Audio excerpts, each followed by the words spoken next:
YouTube, how is everybody doing? Welcome to the doubleheader. Today's doubleheader will consist of IKM versus DSN, and BBTH are gonna go up against K9T on the second half of this doubleheader.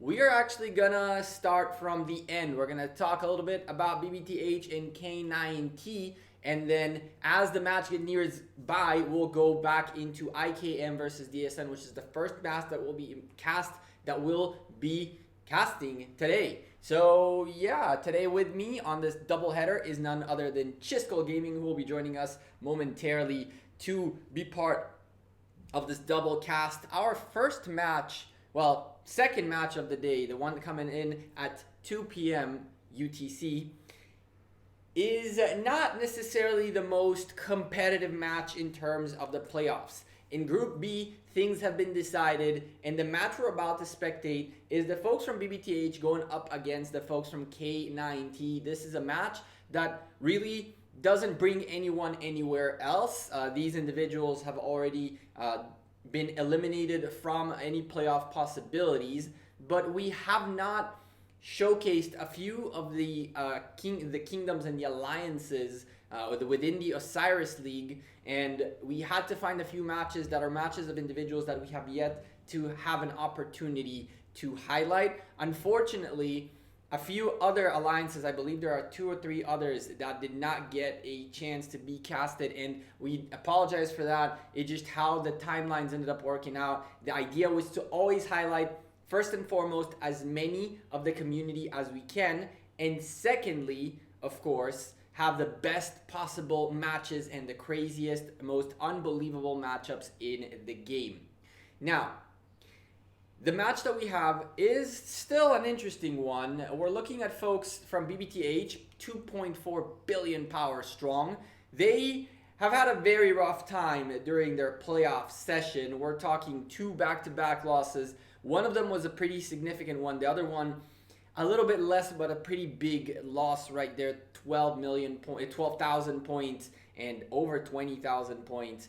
Those were 2 big losses for the folks at BBTH, who had a very good Lost Kingdom happen while all this was going down. These guys pretty much cruised their way to the playoffs, but then there met a very, very, very strong group that caused them a lot of issues. The other team that they are facing are the second team of this match are K9T, the second alliance from Kingdom 93 that is still remaining in here. These guys have been going strong. They are almost at that 2 billion power, 1.97. They're definitely the underdogs in this match. They're definitely not going to have the easiest of times going up against someone as big as BBTH. But these folks are no suckers. They had a very decent run through all the way to the playoffs, but then 2 back-to-back losses, both of them relatively significant. Didn't have really a chance to compete too much in this Osiris League. And so the folks in here are the ones looking to try to get at least 1 W under their belt, even though they're going up against an alliance that outpowers them quite significantly. And they don't only outpower them, the community's sentiment also outpowers everything else. So you can see, betting wise, all of you folks went with a safer choice, quote unquote, which would have been the folks at BBTH, the strongest, biggest alliance in this match. One of the things we talk about when it comes to Ark of Osiris is stuff that you should keep your eyes on while we're casting, while you're looking at the match, and while perhaps if you're in the match watching it from inside, you should keep an eye on.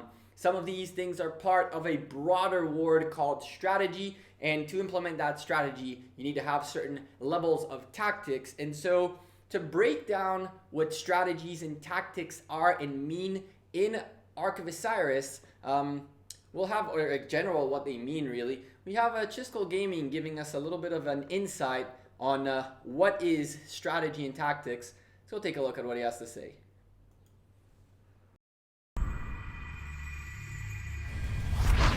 What is going on, Governor? It's Chisco here, and today we're going to give you 3 quick tips to win your Ark of Osiris battles, whether you're fighting in League or playing with your friends, with your alliance, in regular matches. It's no coincidence that we've got Sun Tzu on the screen, who was, by the way, a tactical genius. At least this is what it says up here. He's even written a book about waging war. We're going to pull from his tips, by the way, in our list of things over here. That's right, The Art of War. It's a real book. I think what he's holding in his hand over here too is a representation of the original Art of War, which he wrote on little sheets of bamboo that were stitched together that were like the size of chopsticks. Pretty nuts. Now, there's a lot to talk about here with regard to how you can go and win. But if we were to boil it all down to 3 quick tips, here is what I would offer you. First and foremost, define with your alliance what strategy you are using, and we need to define this word strategy. Strategy is the big picture approach for how you will win. Is it taking more arcs and focusing on that? Is it focusing on structures? Or is it maybe something in between? And of course, there's all kinds of wacky strategies you could use, like we're going to rally everybody's cities and, somehow that pressure is going to make us win other parts of the battle. But for the most part, it's those 3 different big picture strategies that we should be talking about. Are we going for structures? Are we going for arcs? Or are we doing some blend where we maybe start with structures, go for arcs at the end, or vice versa? Those are the big picture strategies you could use. Now, once you've agreed on your strategy with your alliance, the second thing that you should do is figure out what tactics you will use to go and win. Tactics are the things you do specifically to execute your strategy. So, for instance, if one of our strategy is to hold more buildings, one tactic would be which commanders we use to defend those structures. A tactic would be figuring out who and how we're going to reinforce structures on an ongoing basis if it's getting rallied. A tactic, if you are rallying something, will be, hey, what commanders will we use for that rally? Or every time we launch a rally on something, we're going to send 2 solo marches with it. If it's a commander that's got some healing that we're going to go attack, we're going to make sure we bring some counters to healing. Or maybe we're going to bring commanders that do debuffs like Ethelflaed, or commanders that buff like Joan of Arc. Those are tactics to execute against your strategy. If your strategy was, we're going to run the arcs, then your tactic might be, at 2 minutes before the arc spawns, we're going to send everybody to the middle. That is a tactic. So as we talk about the battle, we need to know what's the strategy and what are the tactics. And as you watch these battles and you're chatting about them in the comments, which you should totally do, talk about what strategy you see at play, talk about the tactics you see at play. The last thing we need to talk about, the third step, is to test and learn. I know in my alliance, White Tigers, we are always trying something new, and it's no secret to the members of the alliance what it is that we're going and testing. Some small number of people who are at least conducting the test all know, like, hey, here's the thing we're trying a little bit differently this time. Let's see if it's better or not. Hopefully you found these tips to be helpful. Start using them, and I promise you'll start to get some better results. Get your alliance members on the same page for the strategy. Figure out what tactics you're going to use, and test and iterate every single time so that you get better and better and better. Let's send it back to you at the desk, Gecko, and good luck.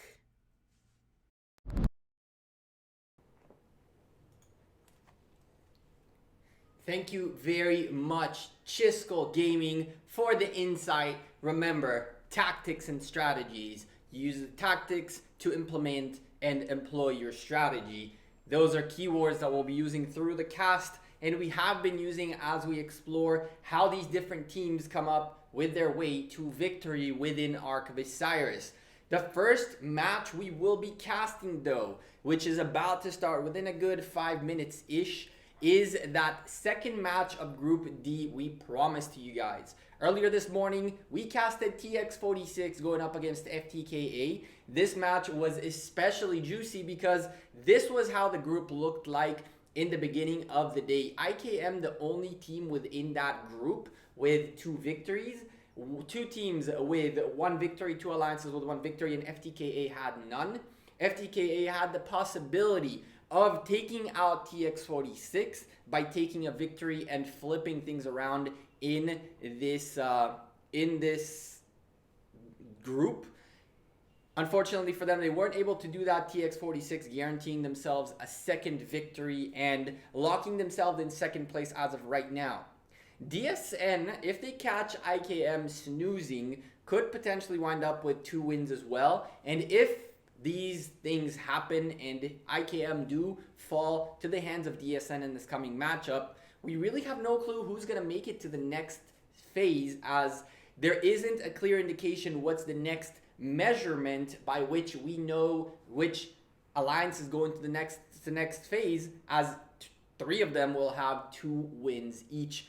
So this one is going to be an interesting one. It's a must-win for DSN, and for IKM, it's a guarantee to go to the playoffs. Essentially, IKM are playing for TX46 as well. If IKM win, TX46 are also guaranteed. So this one is going to be an important one for the folks out there in that Lost Kingdom 135 right now. Let's go take a look at the teams participating in this big boy fight right here. We have, first and foremost, the folks of IKM. We, oh, whoa, sorry about that. That shouldn't have happened. That's a weird one. The folks from IKM right here, you can see 2.6 billion power-ish, roughly. These guys are unbelievably strong, and you really don't want to be messing with them. They're one of the biggest alliances in the Kingdom 86. These guys are no joke, and they are going up against an alliance that isn't a small caliber alliance either. DSN 2.225 billion power themselves. These folks had a tougher time. They won their first match against FTKA and then fell to the hands of TX46 last week. And today they're fighting for their life in this match against IKM. IKM had a quite easier time. They had 2 relatively easy-ish matches. They didn't have too much of an opposition. It seems like their strategy was implemented correctly, and every single one of their tactics within it worked out to the T to guarantee themselves a victory. And you folks think the same. You folks really think the same. The betting as of right now, as of last night before things locked up, seem to be very inclined in favor of IKM. And DSN are really having to figure out if they can get this done. They have a very real possibility to get out of this group stage and into the top 16, the final playoffs and knockout elimination round, which is coming after this week. This is the final double header, potentially, until we are locked into final elimination rounds. After the end of today, we will know who are the top 16 going to the next phase, and from there, it's sudden death. Whoever loses is out, whoever wins makes it to the next step, and we are closing down on that list. And in that list, we definitely have a few of the folks in this group that are lined up to potentially take 2 of the spots. For right now, IKM with 2 victories, TX46 with 2 victories, DSN looking for their second one, and FTKA are bowing out of the competition without a win under their belt, and they had a very, very rough matchup in the beginning of the day against TX46. A little bit of a shame, but it is what it is. One last tip from me on things you should keep an eye on the open field. First and foremost, we're going to keep an eye consistently on how the 4 altars do, if people are rallying them consistently, if kingdoms, alliances are able to lock in these buildings in their favor, or are they trading them consistently. We're going to take a look at how alliances are trading those altars, as well as keep an eye a little bit on that Shrine of Life at the bottom. Leave me a comment in the comments right now and let me know, do you guys believe they will pick up that Shrine of Life before it's the last building to be occupied? So far, the theory is correct. Seems like that Shrine of Life is really abandoned down there. And if you guys think that it's going to be the last building to be taken again, raise your hand up in that chat. Let's see you beautiful people, as we have about 15 seconds remaining before the match is on. We have Chisco ready on the line, and we're just counting it down, going down in the last 10 seconds-ish or so. I see we can already enter the match. And so with us on the battlefield, let's go into the fight and see what we can get done.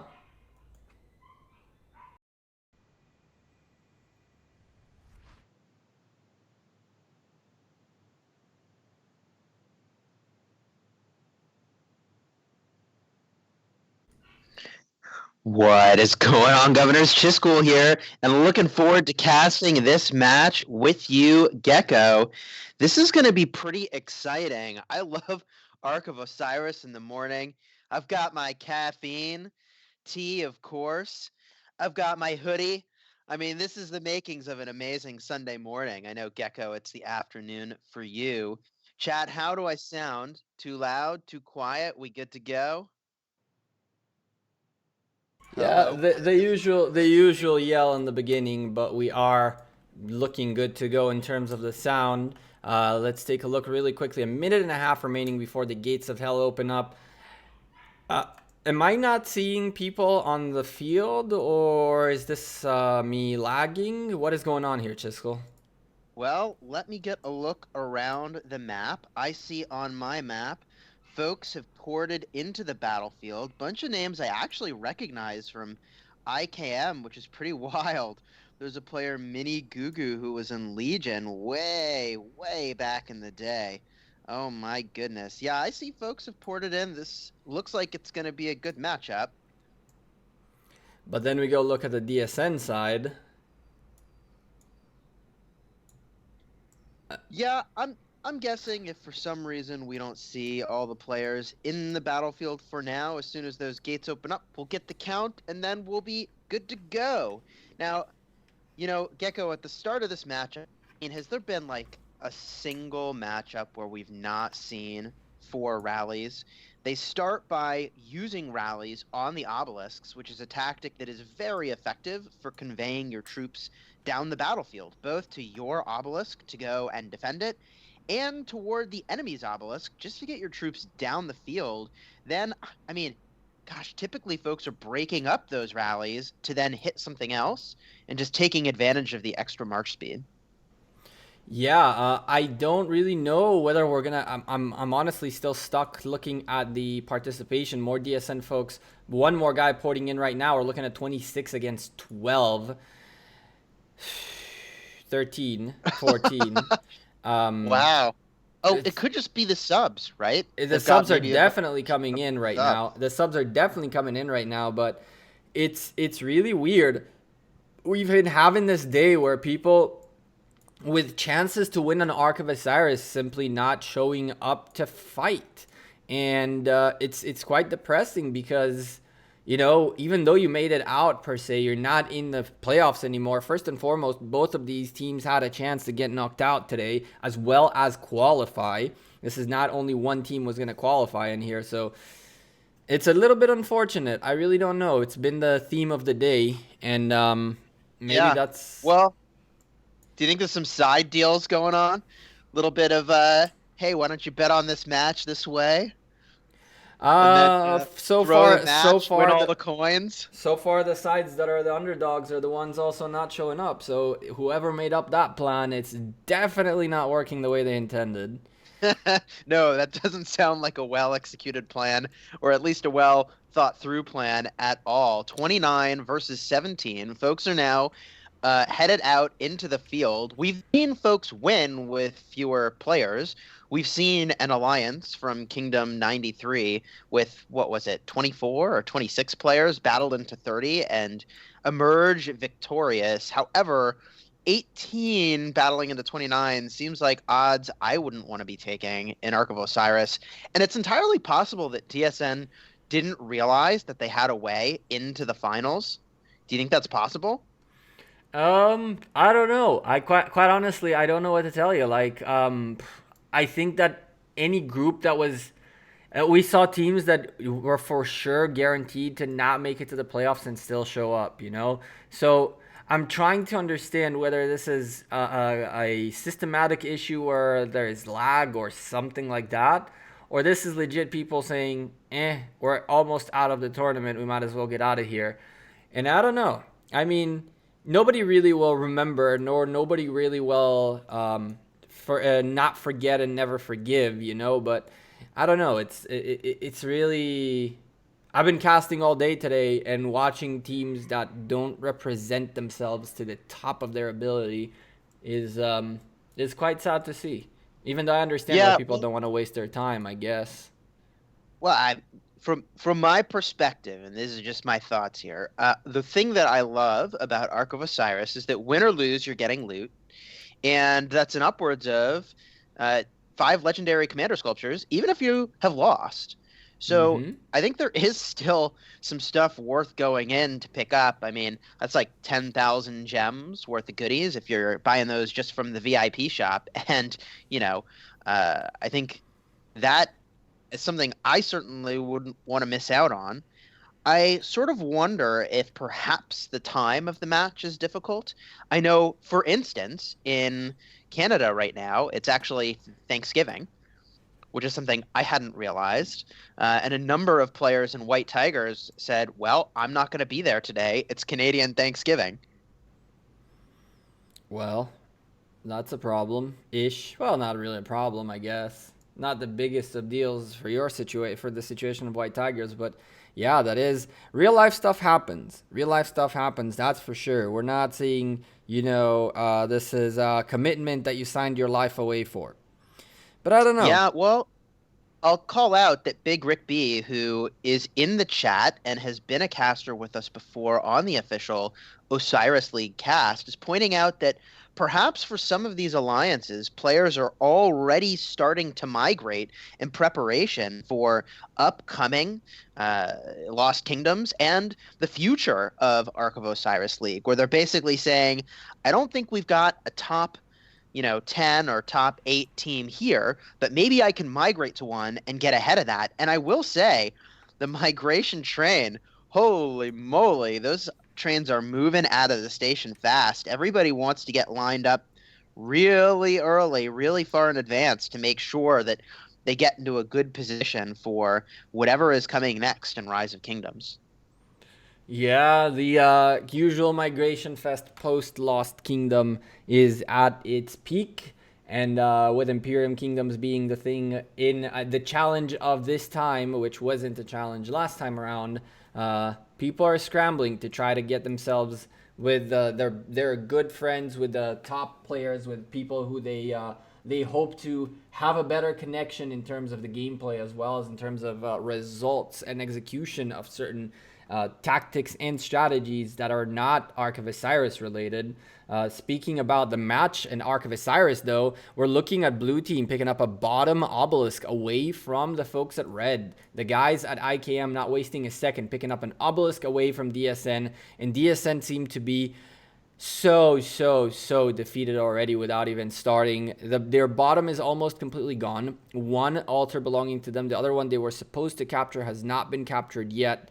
Their Shrine of Life this time was taken out very, very early. Woohoo. First time that building gets taken out, not last today. I mean, what do you do? I'm trying to think, what does a team of 20 players in here see? 30 top tier players from IKM because they were here from the beginning with, 2-3 missing. Well, what do? You just say, okay, I'm going for solo points for 5 sculptures? Yeah, well, so your strategy changes, both if you are the player with, or the alliance rather, with more players, or you're the alliance with fewer players. If you're the alliance with more players, you go all in on offense. You push down the field as aggressively as possible. If you are in the alliance that has fewer players, and let's say you actually do expect that more of your team is going to show up, at this point you just need to stall, and you want to get some first capture points on some of the more important structures. So in that position, I would ensure you get the obelisks. I would ensure you get your altars. And I would honestly, if you knew that you had more of your team that's going to show up, I would consider forfeiting the first arc in the middle in order to make sure that your early structure game is in order. Because those first capture points are basically worth an arc if you, look across every single structure you'd go and get, right? I completely agree. I'm looking through on the other matches very quickly to take a look at who showed up where. We have one match out of all of them that is a 30 versus 30 matchup. The folks at OV against NCB are going 30 against 30. But other than that, in every single match, there's at least one individual missing. And Pokemons of Kingdom 185, who definitely migrated out of Kingdom 185 quite a little bit ago with 5 people showing up against the folks of Legends Gaming. And yeah, it's not looking very good for them, I think. 5 members. Well, you know, what's interesting is that perhaps there will be some implications toward the way that Osiris League is structured in the future. I like the group format. I think it's really cool. You battle all the teams in a group, and then there's advancing. But maybe there will be a bigger bracket structure with, you know, more immediate elimination to avoid this situation where you can show up to a match more than once with 5 folks. Yeah. So I see now there's a big fight in the middle over the Ark of Osiris, and the folks in blue are starting to push down the map, taking more and more of the structures. I don't know how many matchups we've actually cast where it's possible that the opposing side gets pushed all the way back to their gates, but gosh, is that a thing we might see here?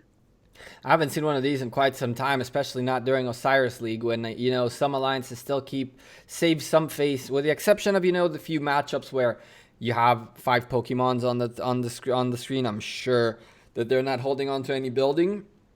But in matches that supposedly are relatively competitive, like this one should have been, these folks getting pushed in very early on is straight up the result of losing that obelisk very, very early on. That bottom obelisk for red team went out very quickly, and when that happened, those obelisks are kind of like your foundation to get into the Ark of Osiris battlefield, to get yourself up on the front, to set up your strategy, to start employing your little tactics and whatnot. But when you lose that so early, and you don't have a good foundation on which you're building your plays, you're positioning your players, you're using your teleports and all that stuff right there, everything turns out very messy, right? Like the moment they're going to take the second obelisk back in their favor, their first priority is going to be occupy it, teleport, teleport, teleport. Nobody's going to follow the teleport list anymore. Nobody is going to keep an eye, because the folks who are supposed to teleport down just went to the top, right? So now everything is a big mess. Not a good way to start a match. Yeah, do you remember back when everybody was saying that taking the enemy's obelisk at the start of the battle was a good tactic? That was a good plan. Do you remember that? Yeah. I remember those days.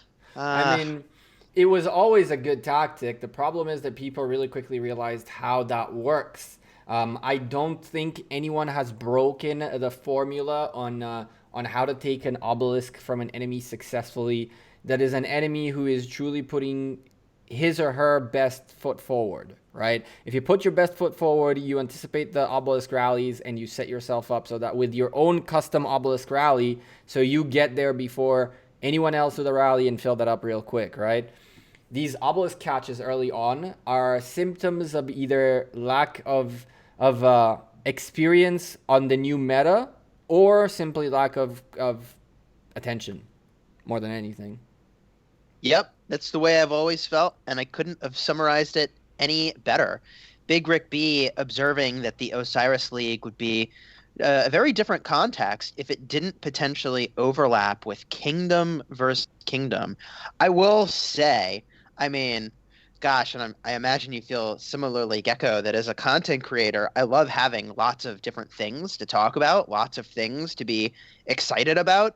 But oh my goodness, is there a lot going on in Rise of Kingdoms right now?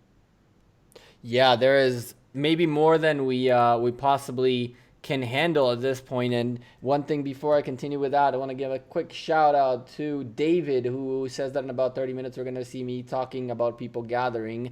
Yeah, I've had this conversation about gathering with a few individuals that you guys wouldn't even believe who they are, and they all agree with me, so I don't even care what you guys have got to say. Gathering, provisioning is life. But anyway, here's the thing about this matchup, right? we're looking at a full blue map, pretty much. That one obelisk is that last little bit of the foundation DSN put down before they got chopped down to almost nothing. There are 5 cities up here next to this obelisk, and that's it.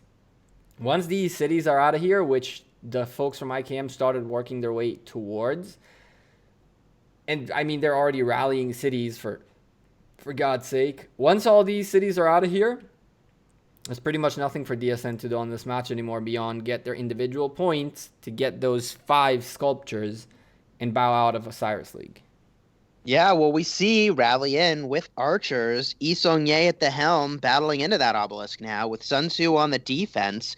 Gonna get a peek at who those secondary commanders are.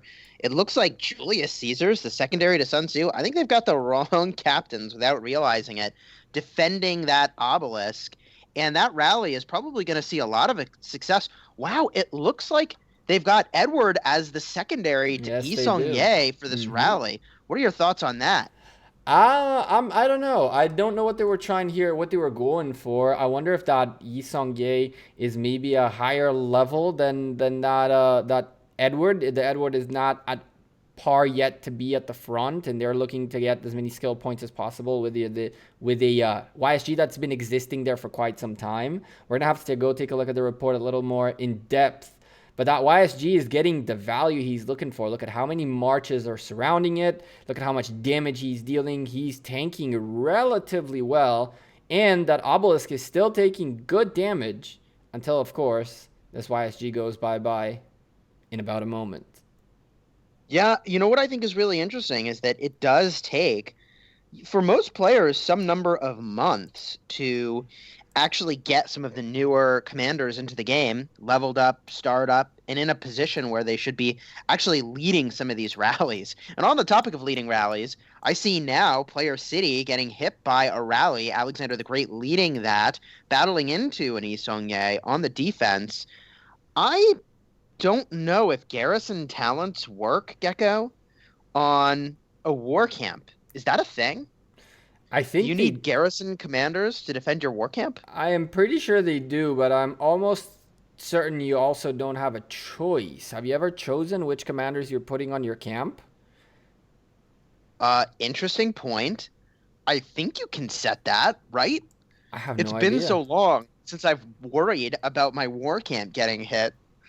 I actually am not sure. I'm pretty sure you can set it. Funny story, right? Edward was maxed out, expertise then maxed out. I wonder why he was behind YSG. What was the train of thought behind that one? But IKM showing up with another pretty stacked up archers rally. This time around, it's an Edward leading a Tamaris going up against a YSG, one of their own. But those poison arrows are looking nasty. Yeah, well, I think is interesting is that you can see from the angle of attack that I think this rally was launched from the obelisk they had captured, which is pretty savage. So they're getting rallied from down below. They're getting rallied from up top. I mean, they're under a lot of pressure, but I admire the fact that they're still fighting the fight here with only 20 players in the matchup. And, you know, look, for a long time, I've been saying that Ark of Osiris League, like, you know, your strategy matters, your tactics matter, but you also have to have the marches on the field to be able to deploy those tactics. And being down a full 50 marches, that's dare I say, insurmountable. Insurmountable is exactly the word I was thinking about. I don't know how you pulled that most specific word out of my mind. Gecko, you and I have spent a little bit too much time together. Something like that. We've been casting these things since the beginning, right? Yeah, and the crazy thing is, as we've been casting this, as long as this folks from DSN Elevate has been going around back here trying to be a nuisance all match long, this guy had this one tier 1 marching around the back of the blue camp, kind of trying to figure out if he can catch a few of these provision gatherers, which, by the way, there are a couple of them right up here. But also, he picked up an outpost. He is the closest red troop there is to the Ark of Osiris, which is right now being held by Dead or Alive next to the obelisk on the top for blue team. And I think blue team are just, right now, the folks from IKM are just having fun, really testing out their archers, testing the depth of their archers, as we're watching two archer rallies make their way down south. I believe one is going towards the Sky Altar, and the other one is going to try its luck again against the Obelisk or against one of these cities. Yeah, look at this synchronized rallying. Yeah. These merchants are side by side. They're about to pass each other on the battlefield as they cruise on down, probably hitting cities, possibly going for the obelisk and also the altar. But now I see, in fact, there is a third rally arriving at the obelisk now. Infantry at home, Alexander the Great leading it. Defending, we've got Charles Martel as the primary, and let's see if we can scope the secondaries there. Looks like Yi Song-ye, the secondary for the defense, which I think is an interesting choice. Actually, not a bad combo for defending a structure. He's looking for a lot of counter damage. Yeah, that's a thing, actually. That's actually quite strong. There's a lot of different strategies that folks are trying to deploy when it comes to buildings. And, you know, I haven't decided what I feel better about. Trying to prolong fights by using as much healing and tankiness as possible, or going for tons of damage to try to kill the enemy rally, or a blend in between. And that Charles Martel Yi Song-ye represents the blend. Yeah, that Charles Martel Yi Song-ye is an attempt on making sure the swarm isn't as successful. Right now, things changed. The march that was leading in there had to get out to replenish troops. And so Aniulji stays at the helm, which is big boy problems for DSN right now. But that previous pair of commanders they had was strictly more of a let's try to do as much damage as possible with the arrows of Yi Song-ye, but all we're trying to do is make sure that for every punch we get, we deal a stronger punch with the likeness of Charles Martel doing the counter damage buff bonus even further. And interestingly enough, though, there isn't really a swarm. There was never a swarm here. There was always the one rally. So to an extent, I don't know how much Martel's anti-swarm technology is really went really into play here. But this IKM rally is just not going down. Look at how many marches are going left, right, top, trying to hit it. This Alexander won't fall. Alexander the Great, there's no secret about it. It's a very, very powerful rally leader, and I wonder if, the folks in the top-tier Ark of Osiris League teams have, through testing, started to figure that out, or just by looking at the skills, you can start to realize why this commander is good. All 4 skills are relevant in the open field, which is unusual for a commander, and that includes when they're leading a rally. Now, the other thing that makes them really unusually good is that they have the attack tree, which is going to elevate the amount of damage that they're doing, and their second skill makes it so that their attack cannot be reduced. This is a very powerful combination. So they're all in on doing huge amounts of damage, but they also have a shield, which makes them more tanky, and the amount of damage they deal can't be reduced. So if they get swarmed, they're not having any debuffs applied to them that would have reduced their attack. Yep, sounds about right. I wonder how long you can stick an Alexander when you put a nice little Richard right next to him to tank and heal even further. You can do some really, really crazy things with that pair right there, which is one of the most popular pairs of commanders we've been seeing on the open field, as well as leading rallies, not only on Ark of Osiris, but also in the Lost Kingdom itself. I want to give the folks a quick update on the matches that are happening across the board on the Osiris League right now. We have a bunch of matches happening in the background, so we're going to try to go very briefly over all of them.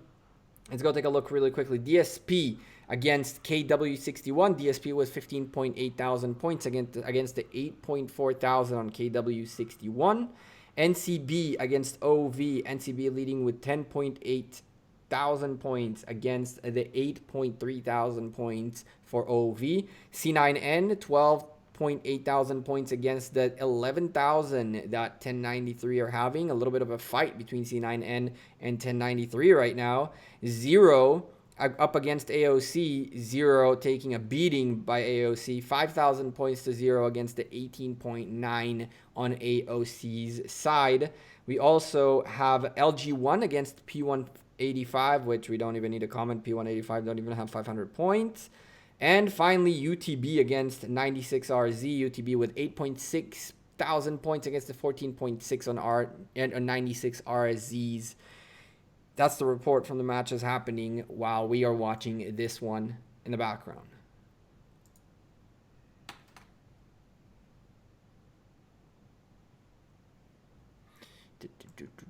So what else can we see right now? We are looking at the final outpost that belongs to the red team being swarmed by IKM. And we also have the folks from DSN doing everything they can to hold on to this obelisk. This is their last little piece of land on this map before they fall. And at that point, it's going to be a big problem for them. It is already a big problem. They're losing by quite a margin. The points per minute game is out the wazoo for the blue team. They're about 12,000, almost 13,000 points in the lead with 1,130 points out of the 1,180 points on the map. Boy, oh boy, the swarm that's going to come in here from the IKM and the gatekeeping DSN might be able to get within the next 33 minutes. IKM might be trying to gatekeep these guys for the first time on a cast as far as I can remember. Chisco, I really don't think we ever did this, did we? I mean, I'll be honest, I'm enjoying the show by the DSN Obelisk. This is pretty fun to watch. All these different rallies and all these troops swarming those rallies to try to defend. We've now got Khan that's about to attack the Obelisk, and we'll see how successful it is with half a dozen marches trying to swarm it. There's really no anti-swarm technology on Khan, but if they're using Saladin, which they're not, they're using Caesar. Huh. I mean, this is fun. A clinic in commanders. What are your thoughts on Caesar as a secondary? I think that it's a point we brought up in the last couple of casts as Baby CC goes Bring It On from DSN, and this rally gets really swarmed out of its mind.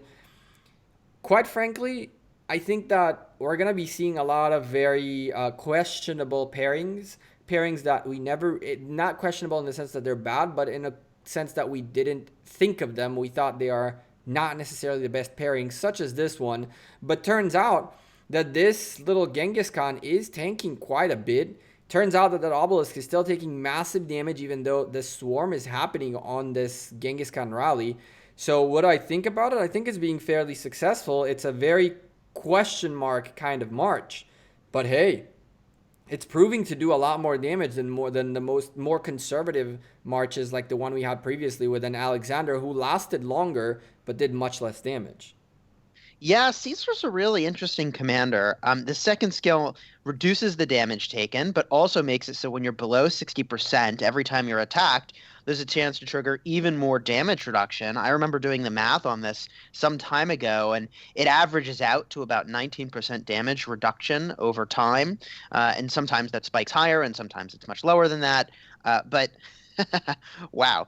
I do like the tankiness that Caesar brings a rally. The thing that I struggle with is the fact that only 2 of the skills from Caesar are really relevant. And gosh, we just saw one cavalry rally wrap up. Here's another one led by Jade about to hit a city. That city has 90 million power. I expect that this rally is going to get melted, and that is indeed what we're seeing. Is also it's getting swarmed. I can't even figure out who the secondary is. It's so chaotic in this part of the battlefield.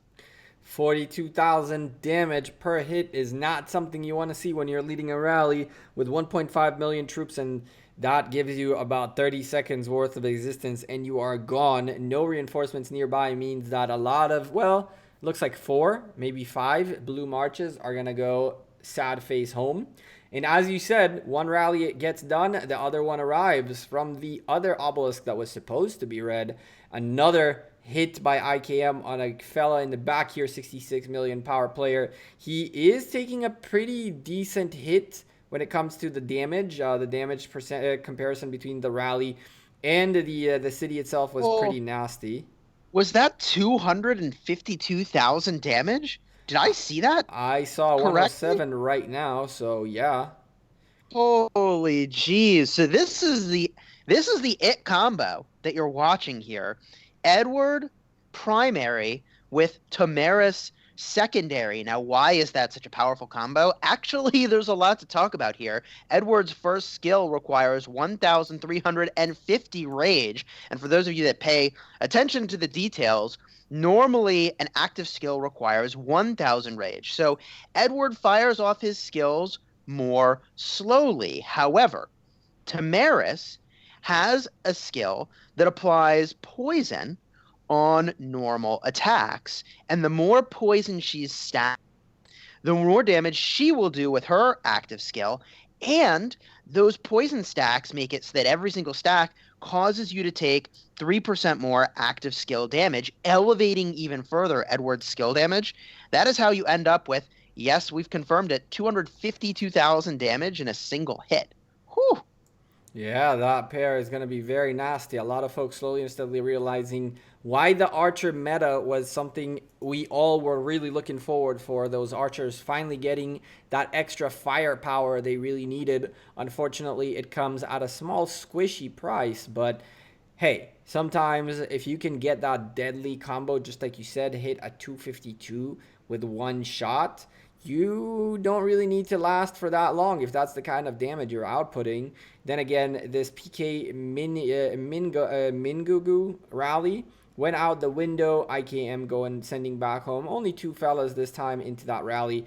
And all that's left of this match is rallies onto cities. Another rally already hitting the 58 million power city. And another rally marching its way towards the obelisk. I am really curious to see how many rallies we can catch on the screen simultaneously. I'm kind of hoping for like 4 or 5. I'm enjoying this, honestly. I'm having fun watching the rallies and seeing like how these different combos fare, because you don't usually get all this opportunity to test this, and we just get to watch back to back all these different combos hitting all these different sorts of structures. The obelisks, the cities, the altar was under pressure earlier. I guess now it's converted over to the folks in blue.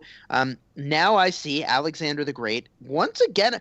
I don't know why Ulji was on the defense. Now they've switched it up to Richard Primary in the obelisk, which this is a fascinating choice. What do you think, Gecko, about Alexander the Great, and it looks like Charles Martel is the secondary, countering the Richard the First with Charles Martel on defense, because Richard does healing, but Alexander the Great's second skill, which also makes him immune to attack reduction, can inflict a healing debuff on the enemy, 30% less healing for the enemy that they hit, and there's a 10% chance for that to proc on a normal attack. So the one thing that I like about the offensive side of having the Charles Martel as a secondary is obviously what we're seeing right now. We're seeing a nice little swarm going up on that, and Charles is like, I'm not about that life. I'm less comfortable with seeing a Charles on DSN's obelisk.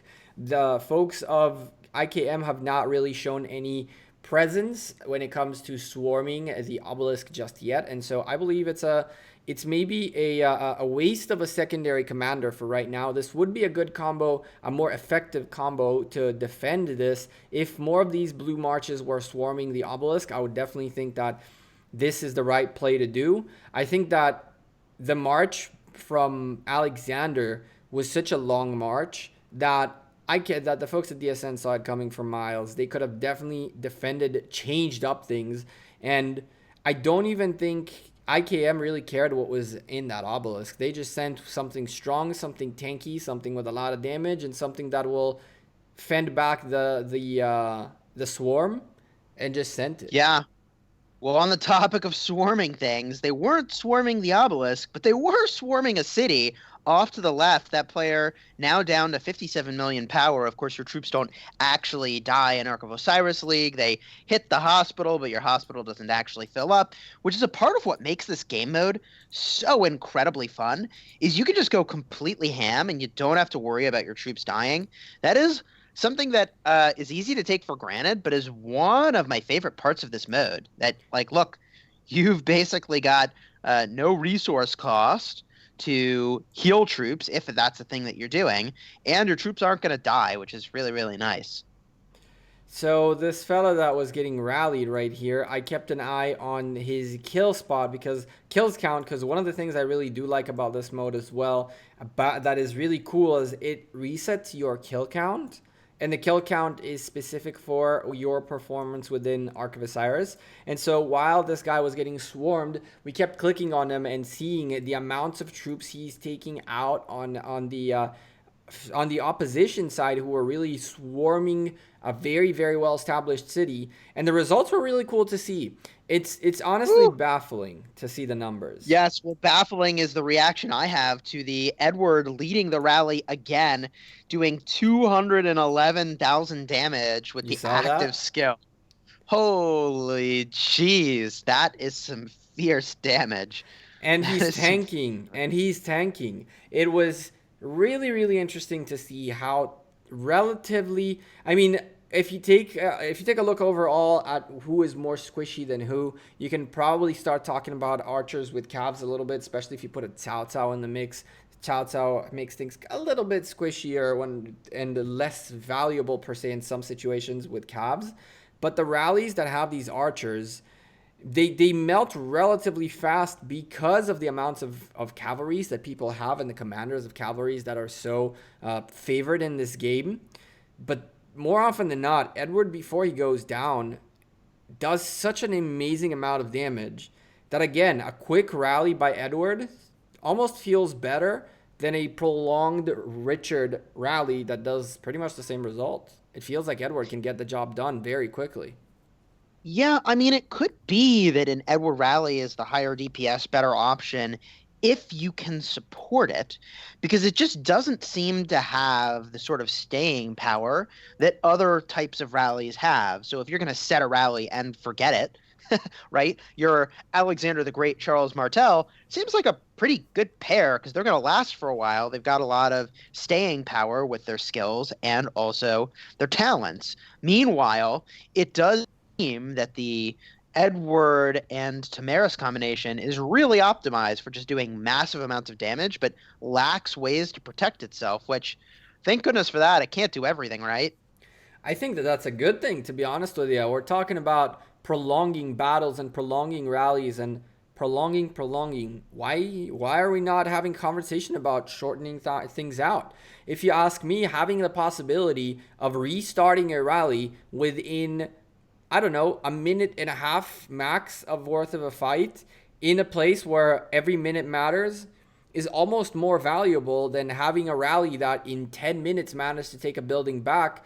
Well, if I can do a 1 minute rally and the rally lasts for a minute and a half, in those 10 minutes, I can try 4 times and tire out the enemy 4 times rather than drag out a inevitably long match, which eventually the enemy can continuously refill the building, right? So I don't know. I think I like the extra fast DPS quick rallies. A rally that doesn't last more than a minute. It either does massive damage and takes the building or fails and you can instantly redo it. So it's not a send and forget anymore. It's a send again, send again, send again until it works. Yeah, I like your point about time. Time is your most precious resource in this game mode with 21 minutes left and some number of cities now being conquered and getting teleported back.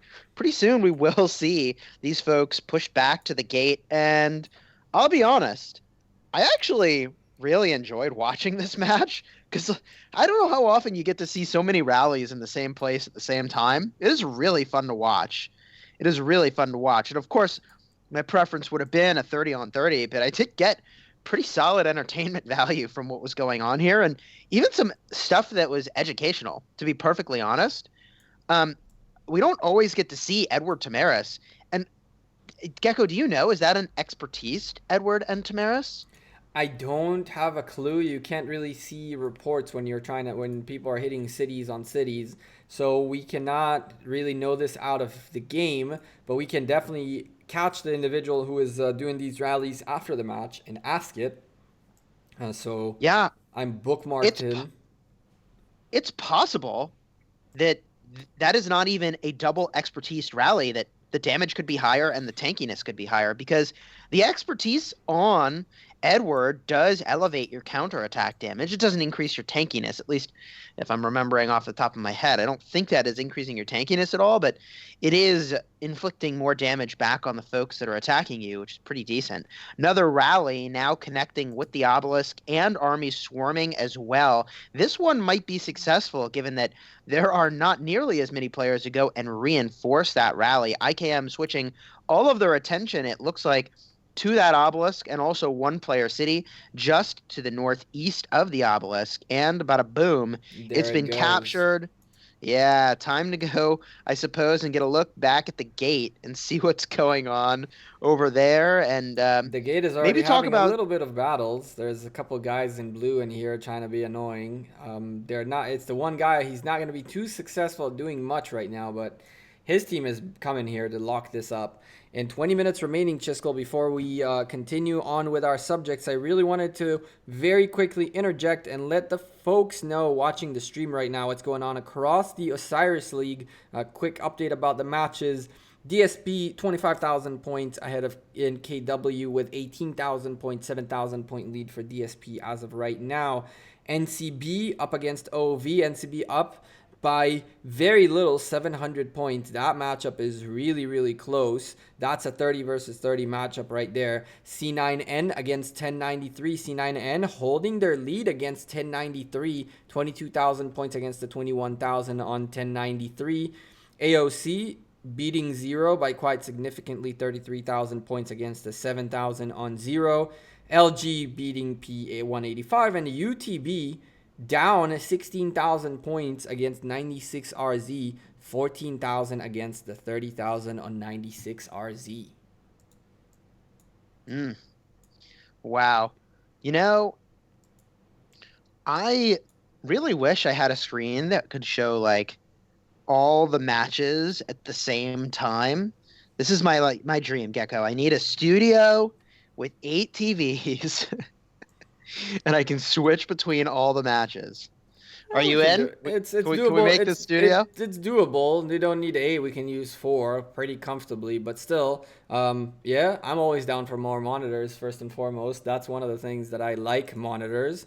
And secondly, yeah, we could definitely have that going on. To an extent, though, as much as I am not a fan of having the folks on this channel watching a 46,000 against 2,000 point match, it's a little disrespectful towards these individuals who are battling, duking it out. And while it is disrespectful towards us to an extent, that individuals don't show up for the match, even though things do happen in real life and a lot of other things, we will still maintain with this match and close it out, even though really it's more you and I talking really than anything happening on the match itself.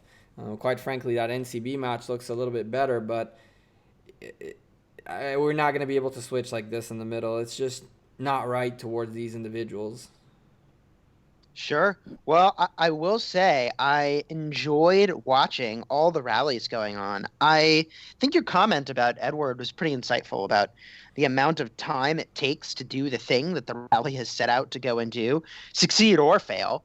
The speed with which it gets the job done is relevant. And, you know, it's worth calling just a little bit of attention to the fact that while the big numbers look really good and they sound really cool, we got to remember that those skills are firing off much less frequently, right? Mm-hmm. Which means maybe the damage over time is higher. Maybe it's not. I think it would be. But, yeah, I'm not at the math on the damage per second there. My question to you is, what do you prefer? Would you prefer one rally that takes 10 minutes and it is successful at the end of 10 minutes? Or would you play the odds of 4 rallies, being that one of them will be successful, except that you'll be launching 4 different rallies, 4 different times, and one of them will be successful. You might hit it at the 4th one at the 10th minute mark, or you might get it at the 2nd one. Would you take the gamble and try to earn yourself an extra, 5 minutes in the match? Or would you go the safe route with a 10-minute guaranteed rally versus 4 of them that one will succeed? Yeah, I mean, I don't think you could actually get 4 rallies in the same period of time, but the question of do you want more rallies or would you rather have one? I think The answer is pretty clear that it needs to be more rallies. And that's simply due to the mechanics of how rally reinforcement works. If you're the rally leader and you're joining into the rally as one of the supporters, you each only get one march that can be in the rally. So from that perspective, the sooner the rally ends, the better. I'll flip that around, however, and say that depends on the tactics that you're deploying on the battlefield. If what you're doing is you're sending one rally, and that is tanking for a bunch of other armies that are swarming, you might actually prefer a little bit having some more tankiness in that rally in order to last longer. I mean, it depends a lot on what's going on the battlefield, but fundamentally, I would lean more toward the faster, harder hitting rally that also is squishy. The glass cannon tactics, Gecko. Glass cannon tactics.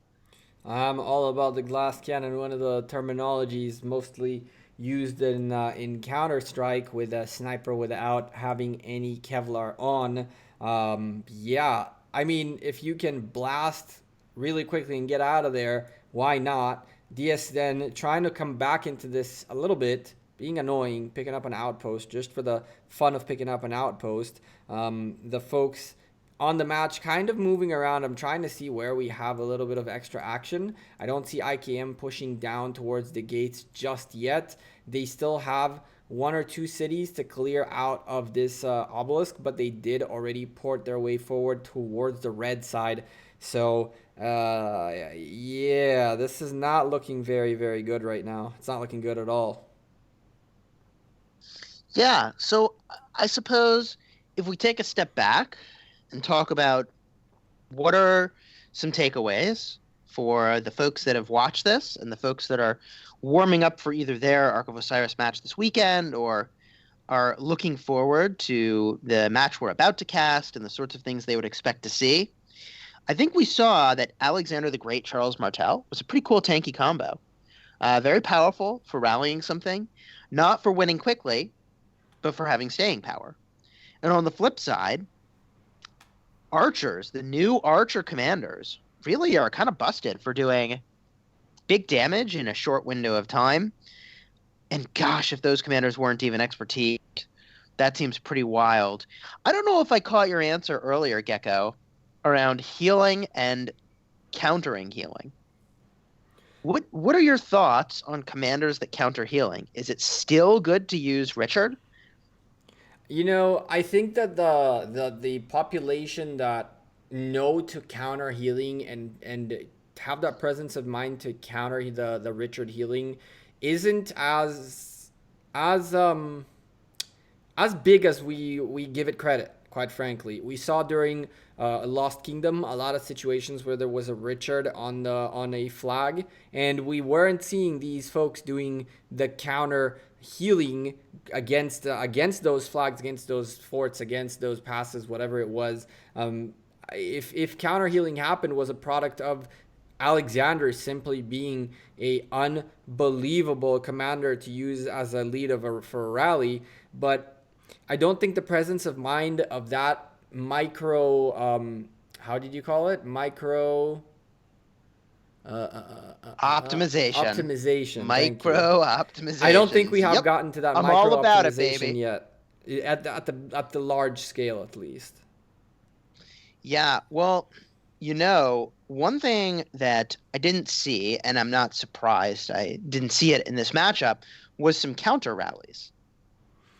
Counter rallies. What are your thoughts on that, Gecko? Talk to me about counter rallies. Counter rallying a rally is probably one of the best things you can do. I mean, the rally is marching across a full map from the other side of the map all the way to your building. It gives you ample time from the second it bursts out of the city it's going to all the way till it makes it to your building. That's time for you to gather your own rally. In Ark of Osiris, because you can get rallies that are a minute long, it's as simple as waiting outside the city of the rally leader. The moment the rally launches, you launch yours. Your rally might go out before the enemy rally even hits the building. And so it's an instant reaction that goes tit for tat in the power. But on top of that, your rally is taking counter damage while your building is the one taking the brunt force, and you're essentially doubling up on the rally.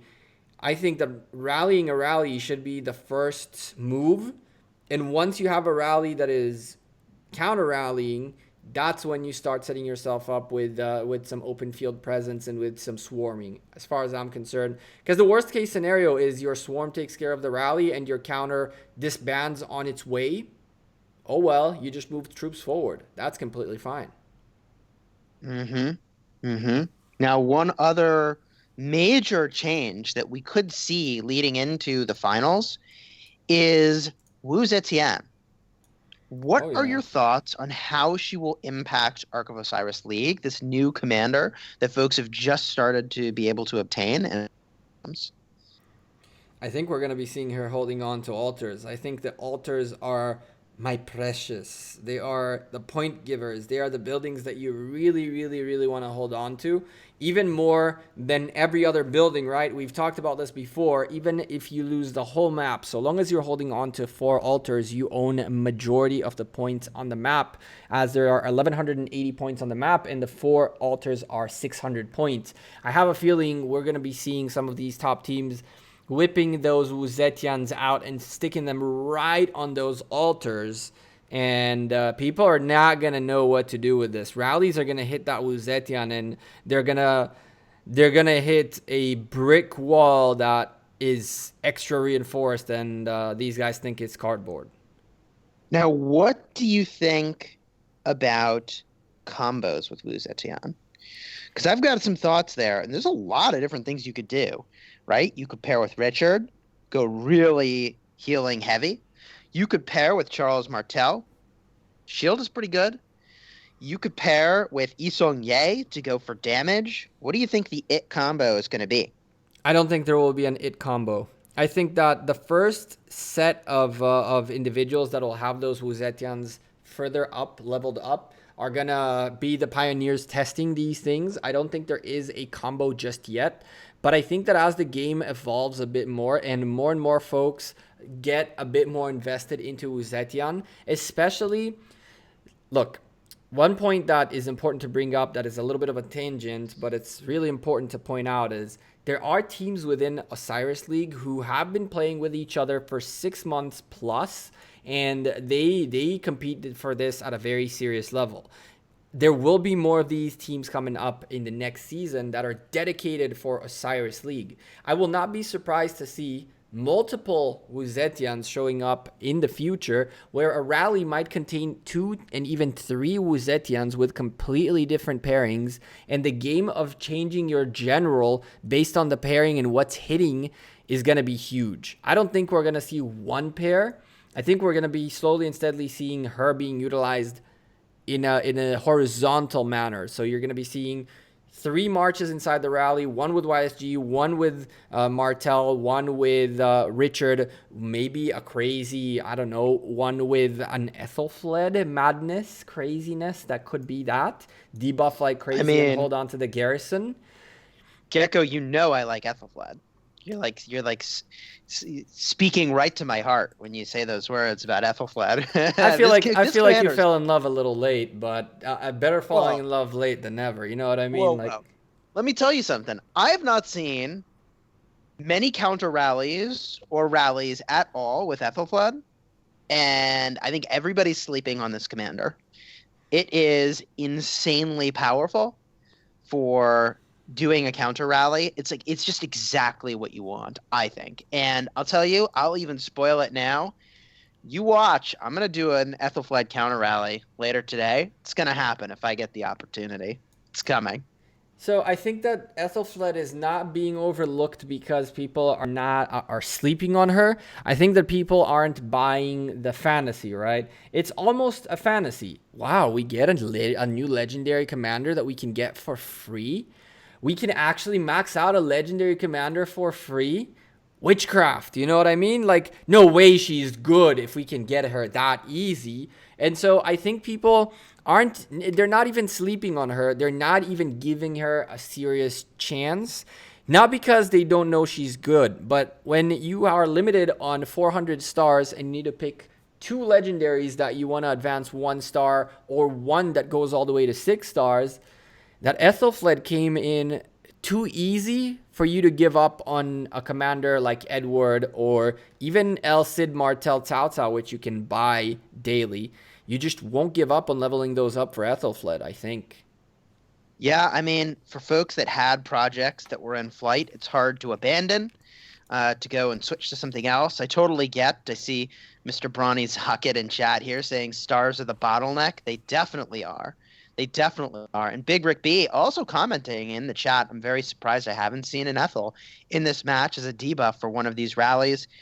I don't know that I've seen her floating around anywhere, but I think she should be literally everywhere on the battlefield where you need to apply that 30% debuff. By the way, for those of you who are not as familiar with commander skills as Gecko and I know it's sometimes we overlook the fact that we basically have like all the skills memorized.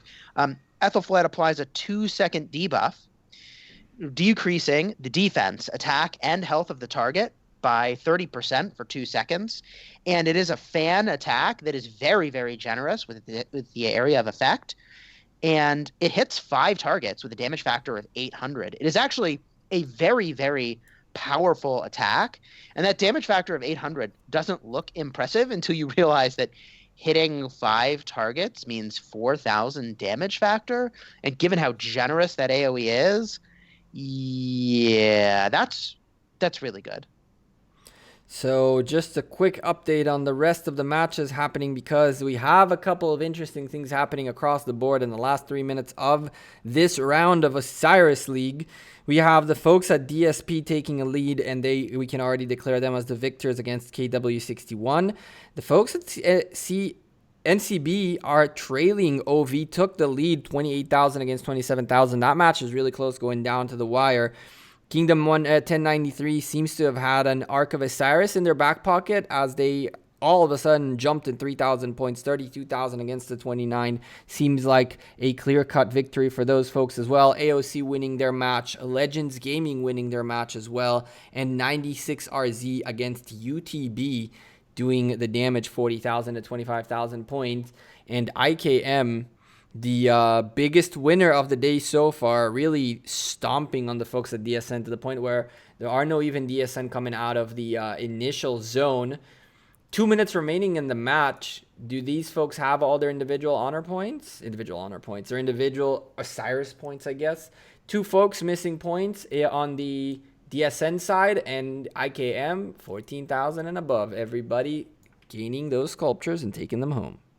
You know, you want to hear something really crazy, is that I got a message from someone who had put 18,000 Oryx, every Oryx they had, on 96 RZ winning. And since they are now winning their matchup, they're expecting a return of 30,000 Oryx. Oh my goodness. Genius level betting. That is hilarious. I to be honest with you, I put a little bit on 96RZ too. It seemed like the safest choice to go. I have some coins on OV who are also kind of like the underdog in here. So thankfully that will offset a little bit of the previous losses, as we bet here at the Gecko, Gecko Gaming, we don't bet light. We go for the heavy returns. I mean, putting 18,000 coins down to get 180 back doesn't seem like a worth the fluke of lag or something like that. So hopefully OV will give us a little bit of returns. But other than that, boy, oh boy, 1 minute remaining in the OV match, and they're leading by 2,000 points. In 1 minute remaining in the match, we're watching as well, gatekeeping DSN. They don't even want to come out to fight. What a shame. Yeah. Well, I will say, I was curious to see how the 96RZ matchup with Untouchables would work out, because I know a bunch of the players that are in both of those alliances, and they're all very, very competent, very talented players on both sides of that matchup. So it's interesting to see how that has played out, and I'd be sort of curious to review the tactics employed by both sides to see if there's anything worth copying there. With all that said, only 21 seconds left in this matchup. We probably need to do some of the pregame for the next one that we're going to go cover. Yeah, the next one that we're covering would be the folks from BBTH coming up against who is it? K9T. Now this, the funny thing is when we were planning these matches out, this was supposed to be like the match that I'm expecting the least out of because both of these teams are eliminated from the tournament. But maybe it'll be less disappointing than this match we just witnessed. And I don't know, it might be even more disappointing. You and I might just have a conversation all hour long. But yeah, those two teams are out. And it's just, we got to give a little bit of a platform to as many of these alliances as we can. And unfortunately, it just worked out that way. So that's our next match. Any final thoughts on IKM, Chisco? No, I enjoyed watching all the rallies. I'll be honest. I get a lot of entertainment value out of these matchups.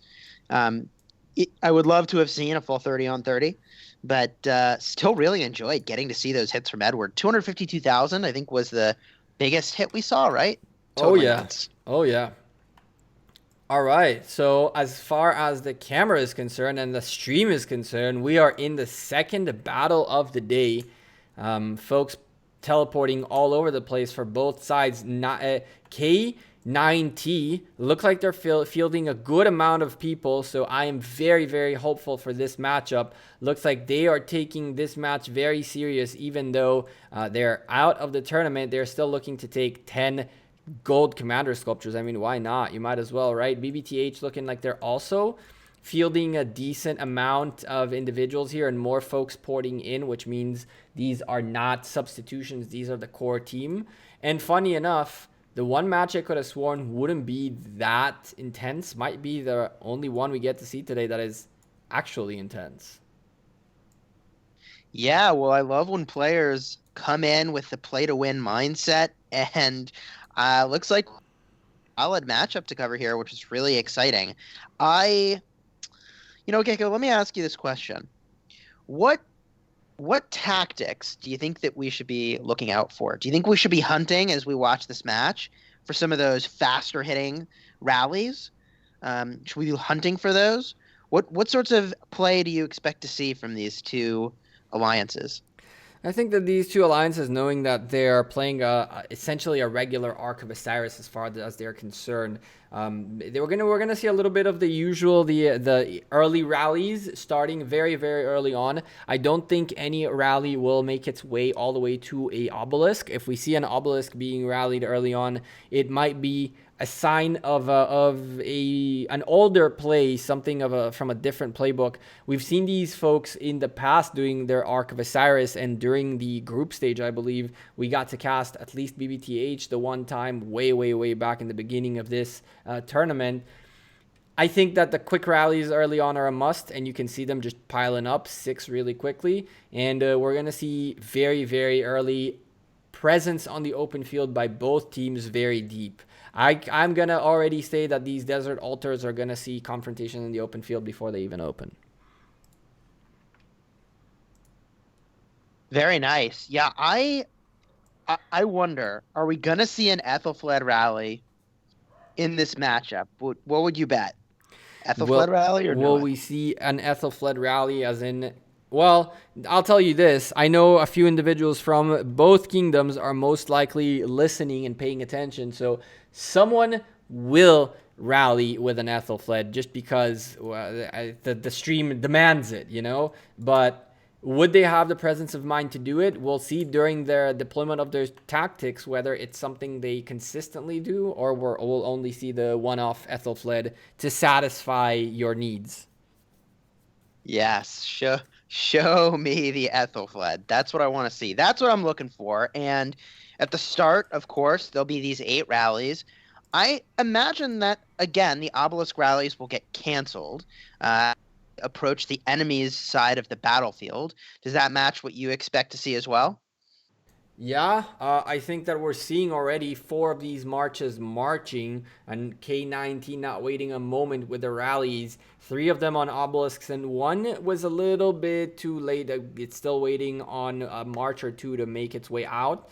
We're seeing 3-minute timers on 2 marches and 1-minute timers on 2 other marches, makes me believe close obelisks versus the distant ones.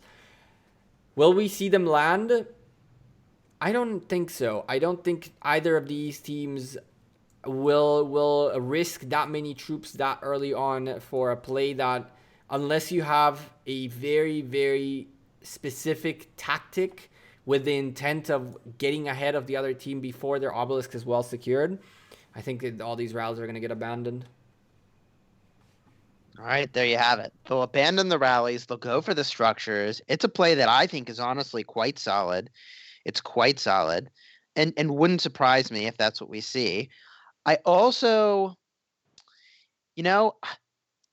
it's remarkable to me that we still haven't figured out how to consistently capture each of the structures as fast as possible in the early game using those T1 troops.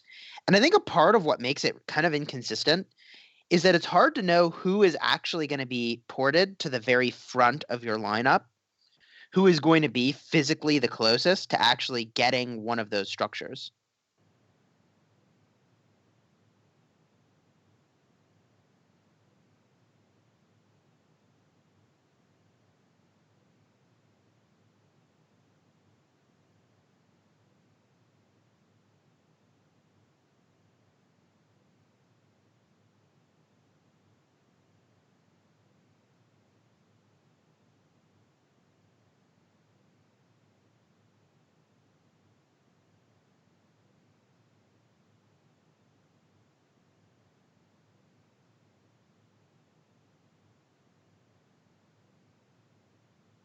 Uh-oh. Gecko, sounds like your mic might be silenced for some reason.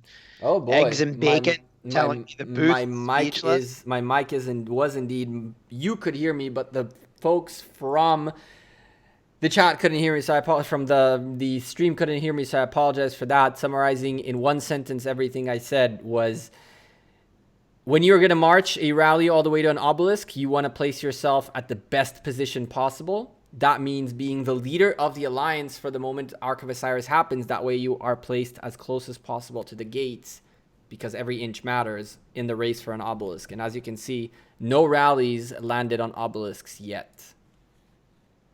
Nice. Yeah. Pardon me. So, I wonder how aggressively they're going to go for the center of the field here at the very start. Take a look for me at the very center by the Ark of Osiris.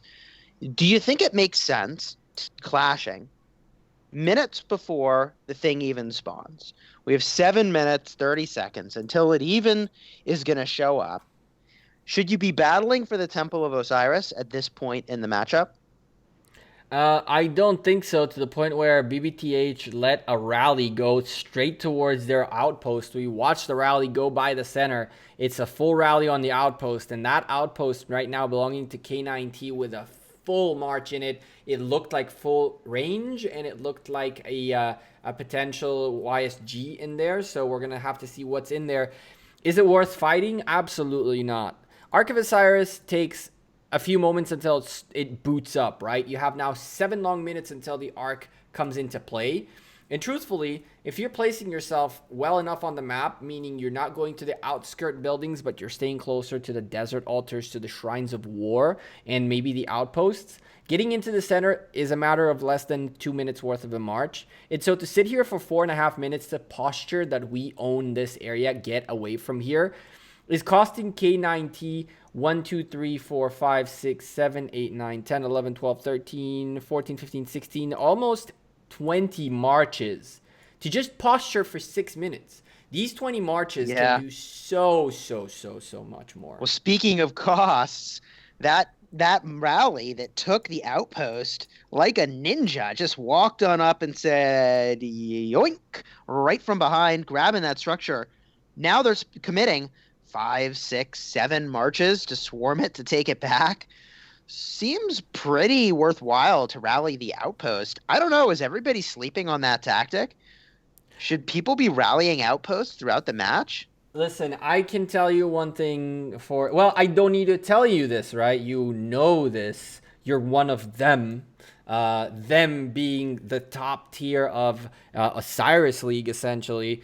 We all know that tactic is sitting in the back pockets of a lot of these alliances, thinking on how we can optimize the usage of outposts as targets to move troops forward.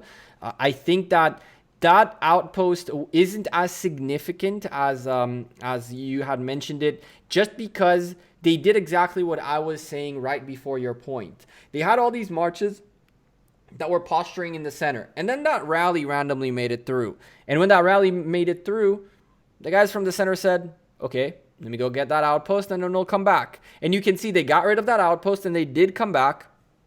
They probably lost a couple hundred troops, maybe a couple of tens of thousands, nothing very, very serious, but they're able to place themselves back in the center. And so that outpost was a nice idea, but I really don't know how much it shook or it even moved BBTH. They just said, okay, I'm going to go grab it and I'll come right back.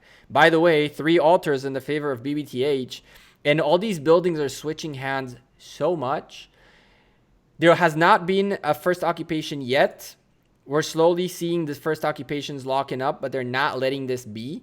Slowly and steadily, we'll see all the altars locking in. And look at the points per minute game change in a moment, as well as the first occupation points coming in, and who takes a massive lead. Yeah, well, what I find remarkable is that actually by literally seconds, BBTH was able to get the first capture points on the desert altar on the side that belongs to K9T, which is very surprising. So they pick up a solid 750 first occupation points, and moments later, the structure defeated. K9T smartly deploying a swarm in order to try to move the needle there and a rally at the same time, but it wasn't quite enough to tip it back over so that they could prevent BBTH from getting the first occupation score. Now we're seeing the map looking even, which is what we would expect, and I see BBTH launching a rally with Edward at the helm into Isongye, not doing nearly as much damage as I would have expected. So that's actually kind of shocking, that rally now getting swarmed, and maybe the damage reduction effects from all those swarming armies is really hindering its ability to do the thing that it's there to do.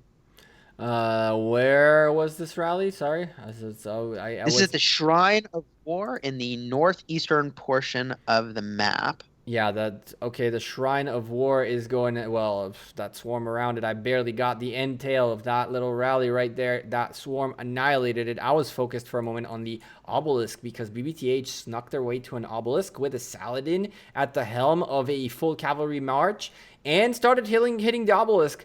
It's kind of annoying, K9T. We're seeing a bunch of marches holding on to this obelisk, and while they're trying to hold on to this obelisk, it's not letting them, it's not distracting them for a moment. Usually these obelisk rallies in the middle of matches, 47 minutes remaining in the match, are more to distract the enemy while you regroup and re-aggress, and the folks at K9T were not deterred by it at all. They are taking care of their obelisk. While they did that, they picked up the desert altar that's supposed to belong to BBTH. In return, though, they gave up their own sky altar and a shrine of life now. So somewhat of a 2-for-1 trade. I don't know if the obelisk rally distracted enough, but the synchronized, the 2 hits at the bottom, 2 hits at the top, definitely yielded more fruits for BBTH. Yeah, I mean, I would argue that the set and forget strategy with an obelisk rally is not terrible. We've seen it be effective in a lot of cases where, a lot of marches are getting tied up to the attackers, but the defenders have to hold it. That's not something they can afford to lose. And so it ends up costing the defender more than the attacker in terms of the amount of troops that end up needing to be committed.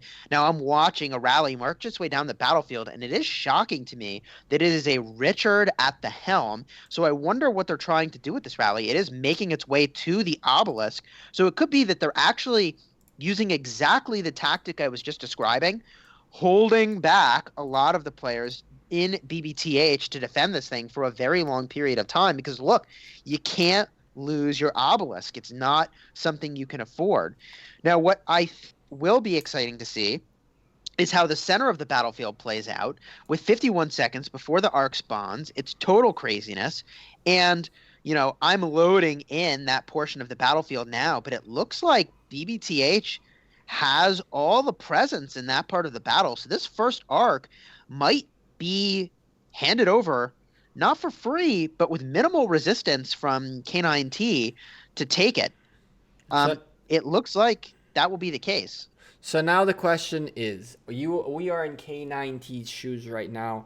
What's the next thing to do? Because 18 seconds is not enough to get enough deployed troops out here to be able to do anything significant. In a moment, the Ark will spawn, and BBTH will capture it into their side of the map and start marching it their way. As I talk and as I speak, though, K9T doing exactly what they needed to do. They're making BBTH pay a huge price for what they're doing in the center, and that is a top obelisk that is ticking down in favor of K9T for the last God knows how many seconds. That's the rally you were mentioning, and that rally was super successful, taking that obelisk. And because it was super successful taking that obelisk, it is, as you described, a Richard at the front, holding strong against what will be a swarm of BBTH all over the place.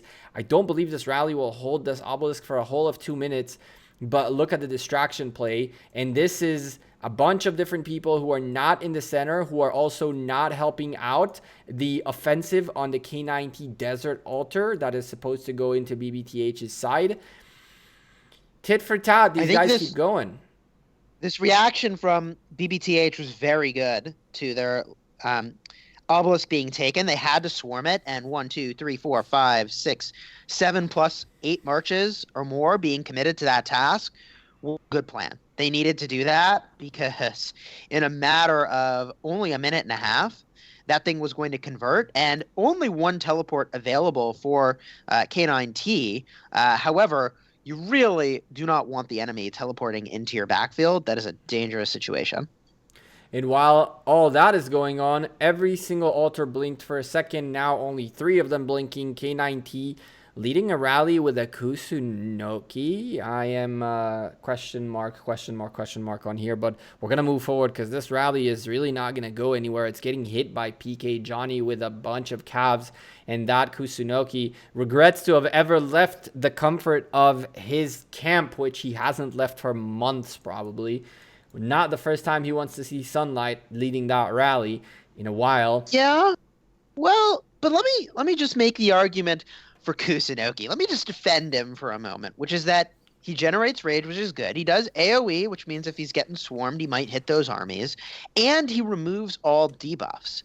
I'm gonna without reservation say that I think other combos are better, but if you were really low on commanders, it's not the weirdest thing to pull out of your back pocket to launch a rally, but I am a little surprised that K9T doesn't have other commanders they want to be using, and maybe that was just something they were testing. Yeah, let's call it a test. Let's call it a test because K9T with 1.9 billion power coming into this Osiris League definitely don't lack the rally leaders to set a rally.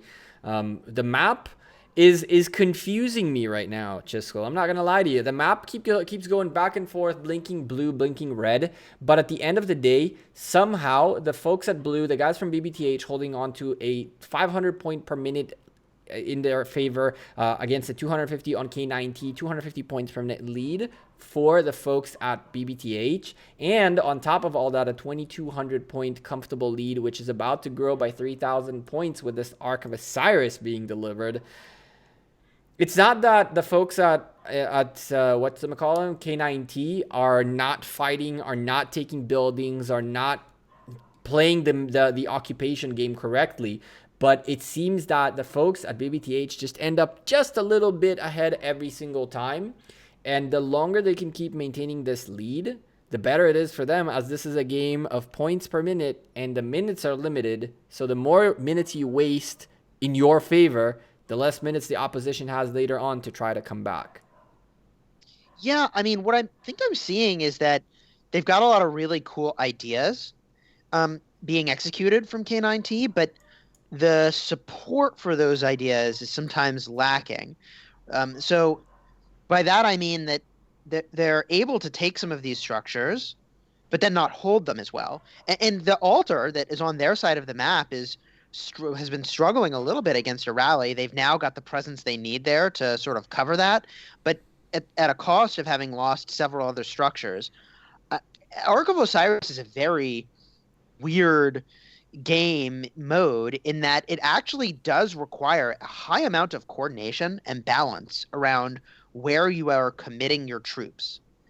And I find more and more that the start of the match and even through the middle of the match is more like an extremely well choreographed routine where you make slight adjustments based on what the enemy is doing than a true improvisation, right? If you're winging it in Ark of Osiris, you're going to get in trouble.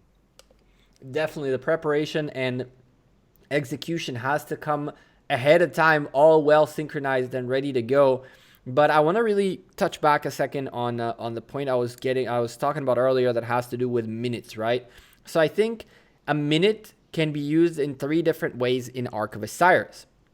It's crazy to say a minute can be used in 3 different ways, right? A minute can be used in your favor for you to gain points. A minute can be used against you, meaning the other team is gaining points. And a minute can be used to neutralize both sides, meaning I'm not getting points, but you aren't getting points either. And so I think that it's a balance of not only well-coordinated, executed strategy, but also the understanding of within 60 minutes, how many of these minutes are we planning on being in a position where we are doing something that'll make those points be those minutes be point gainers for us, or will be detrimental for the opposition, rather than just pointless minutes, right? You got to make sure that when you're looking at a rally and you're looking at how much time it's going to take you to take a building, how many commitments of troops you need to take a certain building, are the returns of the minutes you're wasting worth it? And how do you get your minutes to work correctly? Yeah, how do I spend stars on minutes, Gecko? That's what I learned from what you just said. I mean, how can I put stars on minutes? I wish if you could put stars on minutes, my man. Everybody would pull out that Visa commander out in the chat, and it would put as many stars as they could. But no, all jokes aside, think about it for a second. Managing your minutes is almost as important as anything else. If you are in a position where your points per minute game is in the lead, why do you necessarily want to aggress rather than focus all your energy in gaining points with those minutes and just holding? If you have the ability to hold on. Speaking of aggressing, if you get a view at the Shrine of War on the eastern portion of the battlefield, we see here a rally in with Alexander the Great attacking into an Alexander the Great on the defense, which I don't think a lot of his skills work in that context. He doesn't qualify as being in the field, right, when he's on defense. Alexander the Great's probably not the commander I would be using to defend a structure. However, so many K9T marches are available in the open field in this part of the map that they can just swarm this rally, and it is dropping pretty quickly, actually. Yeah, one of the things that Dragothian and I talked about in the past cast was about understanding commanders to a deeper level. So a lot of folks, one of the reasons that I have personally a little bit of a hard time when it comes to talent tree recommendations and commander pairing recommendations is because more often than not, people will ask you, should I use this or should I use that? And you tell them use this, and they don't really understand why. I believe that this Shrine of War was a great example of a commander who is perceived and perceived with good reason to be a great infantry commander. And so someone who doesn't necessarily understand Alexander in depth was thinking, ooh, Alexander, infantry's in here, let's put him up front. Not really thinking about the consequences of him not being as optimal to be there. And I don't think it's because of lack thereof willing to learn. It's just when you're given a fish every day, you never learn to fish by yourself, right? And so you never learn to place those commanders correctly. Yeah, what I will say of this battle that feels different to me than other battles is that I see a lot of troops in the open field, a lot more than I've seen in other battles. Am I making that up? No, but Mr. Vu, banana to you too. Go ahead, sorry. Someone in the chat just went banana. I was like, okay, I guess I got to read that out loud. I mean, you got to read the chat. You got to read the chat. The chat demands it. in fact. So I see here now a Saladin rally on a desert altar that is in the part of the map that, yes, in fact, we're both looking at. And Saladin, that anti-healing, anti-Richard tech is really strong. But the rally is losing in part because it's getting swarmed. I actually don't see an Ethelfled involved in the swarm against this rally, which I would love to see. But I keep finding myself. Look at the top. There it is. Mm-hmm. There it is. Yep. I keep finding myself asking this question. Is it better to use the healing in the defense, or is it better to use damage, given that people can launch a rally with anti-healing? In the defense, I would still go with healing. If you're defending, your job is not only to hold on to the building, it is to hold on to it for as long as possible, right? And in some situations, there's nothing you can do. The wall will fall. And so the question is, when will it fall? The faster, the better, or do you want to prolong it? If you're on the offense, you want that quick attack, quick 252,000 damage, quick thing, get out of there, let me get in. But if you're on the defense, I think going for healing is still important, primarily because the counter healing can get countered with a simple set of swarm on the open field. And quite frankly, the amounts of swarms we're seeing on rallies nowadays is reliable enough that I would be comfortable leaving healing inside that building and holding on to it for as long as possible, even with anti-healing skills coming in play in Saladin. All right, so there you go. Even though anti-healing exists, Gecko is still on the healing plan. Heading up to the desert altar, I see a rally in. Hard for me to identify. It looks like possibly Richard is leading the rally. It is a Richard leading the rally. And who is it down there with him? Against a Charles Martel holding on the desert altar. Let's see if I can catch a glimpse on who the secondary commander here is. Maybe what they're doing is stalling. Alexander is the secondary here. Maybe what they're doing is stalling because, Gecko, you just finished saying that, like, killing quickly is better than killing slowly if you're actually trying to take the structure, right? Mm-hmm. So you wouldn't want to use a Richard in a rally where you're trying to take the structure unless you're just stalling or get lucky and they don't remember to defend, which is how that one obelisk was taken as a quick yoink, in which case it was actually stupendous that Richard was in there to help, defend the obelisk they'd just taken. But that's seems like not the commander you'd want to use in an offensive rally. I definitely think Killswitch's choice of pairings here was not very well thought of. Think about the positioning of the building you're trying to take as well. It's a desert altar that is one of the closest buildings to your opposition's obelisk, which means they can get to you relatively quicker. On top of all this, you want to have a march that is going to take its sweet time. Hold on for a little while, but take its sweet time. BBTH saw that coming in, and they are thinking, can our Martel hold? Cool. All right, let me go get a coffee real quick. Let me do a bathroom break. Then I'll come back and send marches towards that Richard. It'll still be there. We don't really mind it. And that's what happened. That Richard stayed for a while until BBTH said, let's send some marches towards this desert altar real quick and get rid of it. And as you say, bada bing, bada boom, he was out. Yeah, well, what I do find really interesting about the way this battle is evolving is that, we talk about strategies. It looks like BBTH is all about the arc strategy, and K9T is all about the structure strategy. Up until a moment ago, they actually held 3 of the 4 altars, which was very impressive. And we see that BBTH has taken the arc and moved it way back to their own obelisk. So they're basically saying, we're going to hold on to this thing. Thank you very much. We've got a point lead right now. So if we just hold the same number of structures that you hold, we're going to win.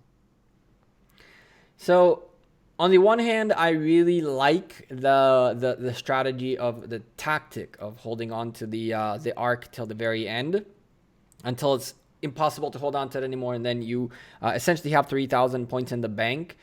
The problem is that BBTH were so well in the lead and so much in the driver's seat in this match that I think they made a slight mistake saving the first arc. Remember that with every arc coming into the match, its point value increases. The first arc is worth 3,000 points. The second is 3,500 points. The third is 4,000 points. And the final one is 4,500 points. And so they said, we're going to take a 3,000 point check to the back pocket and just hold on to it for a rainy day. 3,000 points is not that much. Right now, for example, if the point per minute game stayed the way it was as soon as they started that sentence, the folks at the red team would have gotten their 3,000 points within the next 20 minutes. So holding on to the first arc doesn't seem like a very strategically good idea per se. If you're holding on to the map and you're in the driver's seat, try to submit the first one and try to hold on maybe to the second one. And that way now you have 6,000 points that were held by you rather than only the 3.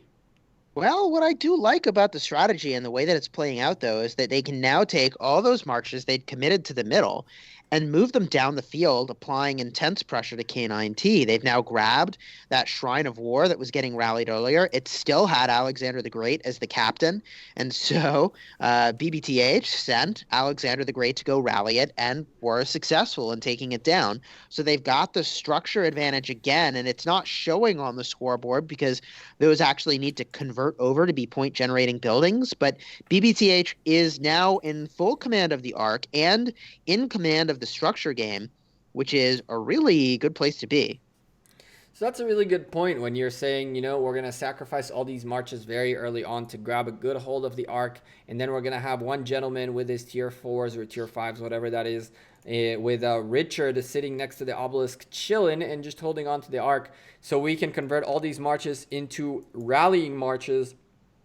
That is a very sound strategy, a very cool strategy to employ. And I think that to an extent, it doesn't really give you any added value because your opposition is doing the same. You know, your opposition says, okay, well, you're going to invest all these marches to the out of the center. So will we. And so the only real, like, actual advantage, quantifiable advantage you end up getting is the 3,000 points. I just think that maybe a second arc or even a third arc hold would have been better if BBTH were in such a command of the map like they were. At some point, you need to also be confident in your own gameplay to execute some plays that are not necessarily the safest plays, but you are very, very confident in your team and your ability and in your strategy to do them, essentially. This is like the safe play, essentially. Yeah, I don't know. Blue is just everywhere all at once. They've got a ton of structures. I see 5 buildings flashing now. Rallies left, right, front, and center. The Shrine of War getting rallied by K9T. They're probably going to take that back because they're also swarming, but I don't know. Richard seems to be defending very well there, and it looks like Charles Martel and Alexander the Great are. Is it Alexander the Great or Isong Ye? I think that should be an Alexander. I can barely see anything. Let's try to zoom in a little bit. Yeah, I see the Alexander shield there. So there is an Alexander Great. So the anti-healing technology being deployed. The Desert Altar owned by Blue under attack again with a Richard. So maybe he's just trying to stall with Richard and Alex up top. The Obelisk, however, belonging to K9T, getting rallied by archers. Wow. We see Edward leading that rally. And on the defense, it looks like we've got Richard and Alexander the Great, which, you know, I don't love Alexander the Great for defending a structure. What I don't love is marches around a structure hitting the rally instead of going into the structure. Hopefully these are folks who are already inside that obelisk and not folks who are just looking to try to stop the rally before it's too late. One comment about that previous thing that we were looking at, it's funny because we were debating whether it was an Alexander or a YSG in there, but our brains didn't realize that the march right next to the rally was a YSG march. So no comment on that one. Thank you very much. It does happen after casting quite a bit of matches today, and the back-to-back, sometimes you miss a couple of things. But the interesting thing here is neither BBTH nor K9T are letting it go. They're both with their foot deep in the gas pedal, trying to press as much as they can. But again, K9T are right now being more reactive than proactive. They're losing the point per minute game by 300 and some points. The folks at BBTH still holding on to a dark horse card, a little bit of a joker, if you want to call it, in their back pocket with the Arc and 3,000 points. The map is slowly going blue. What does K9T do right now? Can they even come back into this? Barely 3,000 point lead for the folks at BBTH, by the way, Chisco. Yeah, I mean, this is tough to come back from, because if you pressure the Arc, they're going to cap it. I think they did need to pressure the Arc. I think they did need to do that and force the enemy to cap it, and then hope that they can win the battles by the Temple of Osiris, because they're not winning the structure game right now. And if they've got to win the Arc game, they've got to create a situation where the Arc game can be played, and that's just so firmly in control of BBTH right now. Wow. Taking yet another altar. Even the structures in the backfield are flipping back and forth between blue and red. BBTH applying very strong pressure to those outposts in the back. And it's funny because I thought K9T opened with that really cool move of rallying the outpost belonging to BBTH. But instead, we see the backfield of K9T flipping over from blue to red. Yeah, and these backfields really flipping quite a bit. Every now and then someone has the new brilliant idea of sending a Belisarius with the tier 1s to the back to see if they can snatch an outpost or two. And more often than not, those single solo hero plays, it's funny how much they do work. It's unbelievable how much they do work. People doing like the hero mission end up taking 2 or 3 outposts. We even saw an obelisk being taken away like that one time. It's one of those ridiculous plays that when they work, you're like, oh, cool. I just did something like actually fairly significant for my alliance. But Chisco, let's really quickly talk to the community here about the matches happening in the background as BBTH and K9T are going at it. War Z and Go GT are going head to head. War Z with almost 20,000 points against the 16,100 points on Go GT. I have a feeling my coins today are going out the window. Anonymous Assassins leading against NB2 by a slight lead, 18.7 against 17.5 thousand points. So Anonymous Assassins doing a lot of work. And 400 Inc. 25,000 points against the 10,421 on 234. 400 being an upset when it comes to the bets, at least. Wow. The backfield flipping. The sides from blue to red, red to blue. I see 1, 2, 3, 4, 5 structures all getting hit at the same time. I feel like this battle is substantially more chaotic than we've seen in most cases. And we see another K9T rally with Richard at the helm, Alexander the Great as the backup, hitting a desert altar. I mean, I guess maybe over the course of the hour they'll wear down that one structure. But, wow. It's taking a while to convert some of the structures offensively for K9T. And boy, oh boy, the map keeps going bluer and bluer. Now all altars are bright blue. All 600 points are working on their way to get it to the blue team. 2 more altars locking into their favor, and 600 points. The most points, 4 buildings with the most points are going to tick for blue team, who are showing that very, very big lead they're gaining right now. 820 points per minute versus the 180 points per minute. 640 points per minute lead with every minute that goes by. And on top of all that, the Arc of Osiris chilling in the back. K9T's light is slowly but surely fading away. Yeah. I suppose if you looked purely at the power leading into this matchup, that this might have been a conclusion you would draw, that this is how the battle would evolve.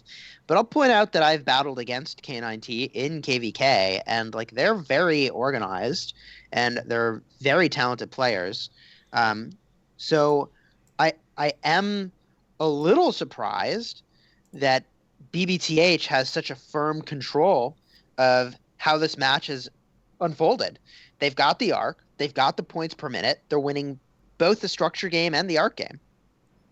Well, BBTH is the leading alliance in their Kingdom 157, that is. So we got to show some respect where respect is due. You know, we're talking about the top of the tip of the spear when it comes to Kingdom 157. And don't get me wrong, there are plenty of big alliances within Kingdom 157. We saw them in Lost Kingdom firsthand, doing a lot of work and fighting hard on their frontier up there when Lost Kingdom Season 2 was going on. I don't know if I'm surprised, but I can tell you that if I'm surprised about something is how well K9T are playing. Not because they're a side alliance per se, because they are not a side alliance. They're a sister alliance with connections to the Lost Temple and rotation rights. And so these guys are not just like, you know, your average sister alliance. These folks are no joke. And as you mentioned, they're fairly well organized. I'm more surprised as to how well they're holding up against BBTH than how BBTH are firmly in the lead. With people like 19 Vere and BBTH, those are not names that you go by lightly, even though he might not be the most helpful player, as he can only field 5 marches like everybody else. But when you see someone with a name like his on the field, it always gets you a little tingly, a little bit questioning whether or not what you're doing is going to be successful or not. K9T holding on really well, as far as I'm concerned. 18 minutes remaining in the match. Yeah, that particular player I'm not familiar with. To your point, everybody can only bring 5 marches. A legendary is a legendary. Skills and talents are restricted the same as everybody else. And this is top-end play, right? Mm-hmm. So we've got max commanders on both sides, and the most any one player can contribute is the same max commanders available to the other side. The organization is really the differentiator in this sort of endgame play, right? The coordination, the plan going in, that's what really makes a big difference, along with like how well you're executing against that strategy you've set up. Yeah, and to think that this match was very close for quite some time. K9T, it just seems like they were able to catch the point per minute game lead for a little bit, but more often than not, BBTH were solidly in the lead. Not as crazy as they are right now. 700 points per minute is really a very, very hard thing to come back from with 17 minutes remaining and about 8,000 point lead in the favor of the Blues of BBTH. There's very little time remaining and 3,000 points still in the back pocket of BBTH, who have yet to deliver this arc. I wonder if they'll do it at all. I really don't know what the next step is. Got to start taking away these altars very, very quickly. Just to give you a context, these 4 buildings on the map are everything that the blue team essentially has as a lead. If they lose all these altars right now, they drop from 890 points per minute to 290 points per minute. Look at how significant those 4 buildings are. Yeah, I mean, I think if you're K9T, the way you win this match is to take some big risks. And they're running out of time, and I don't know that they even have the time to take those risks, given that BBTH will just tip over the arc but when pressured. But the thing that they would have needed to be able to execute on is taking the altars while also pressuring the arc and forcing it to be capped so that they could run the arc in the middle again. That, I think, would have been the way out, but given the point spread, and we know the arc is worth at least 3,000 points, I don't know that from this position they're able to turn it around. So you touched on this point a couple of times, and I think it's time for us to make it a main point to discuss for a moment. When do you make that call of, listen, guys, we need some marches to make it all the way back there and start pressuring that arc? Because on the one hand, a lot of people say, okay, chill, let's get the buildings, let's not waste troops. But on the other hand, how many of these red marches are truly misused right now and are not really gaining anything for their alliance? I'm sure there are at least 3 to 4 Belisariuses out there with even tier 4s, or you know what, even full tier 1 marches. I'm sure there might be some of those around here that can be like, listen, let's go grab that arc, put that pressure on that arc. We have to do this. At what point do you say, listen, focus is right now to put pressure on the arc. We got to get it out of the enemy territory. How do you make that decision? When do you make I think it's actually pretty straightforward and becomes obvious pretty quickly, which is that you look at the point gain per minute, which I know is one of your favorite things, Gecko, to be looking at. And if you can't get the structures, which I think they were doing, right? They were said, okay, can we get the structures? The second you realize you can't get the structures, you have to go for the arc. Must be, right? The second you realize you're not going to win the structure game, you have to pressure that arc and push it to force them to cap, and then go for the arcs in the center and hope that getting the arcs will be a differentiator for you. Yeah, so what I will say also, however, is that while it is obvious to see that from the outside, it is very hard to see that from the inside of the battle. There's so much going on. You've got 5 marches that are in all these different places.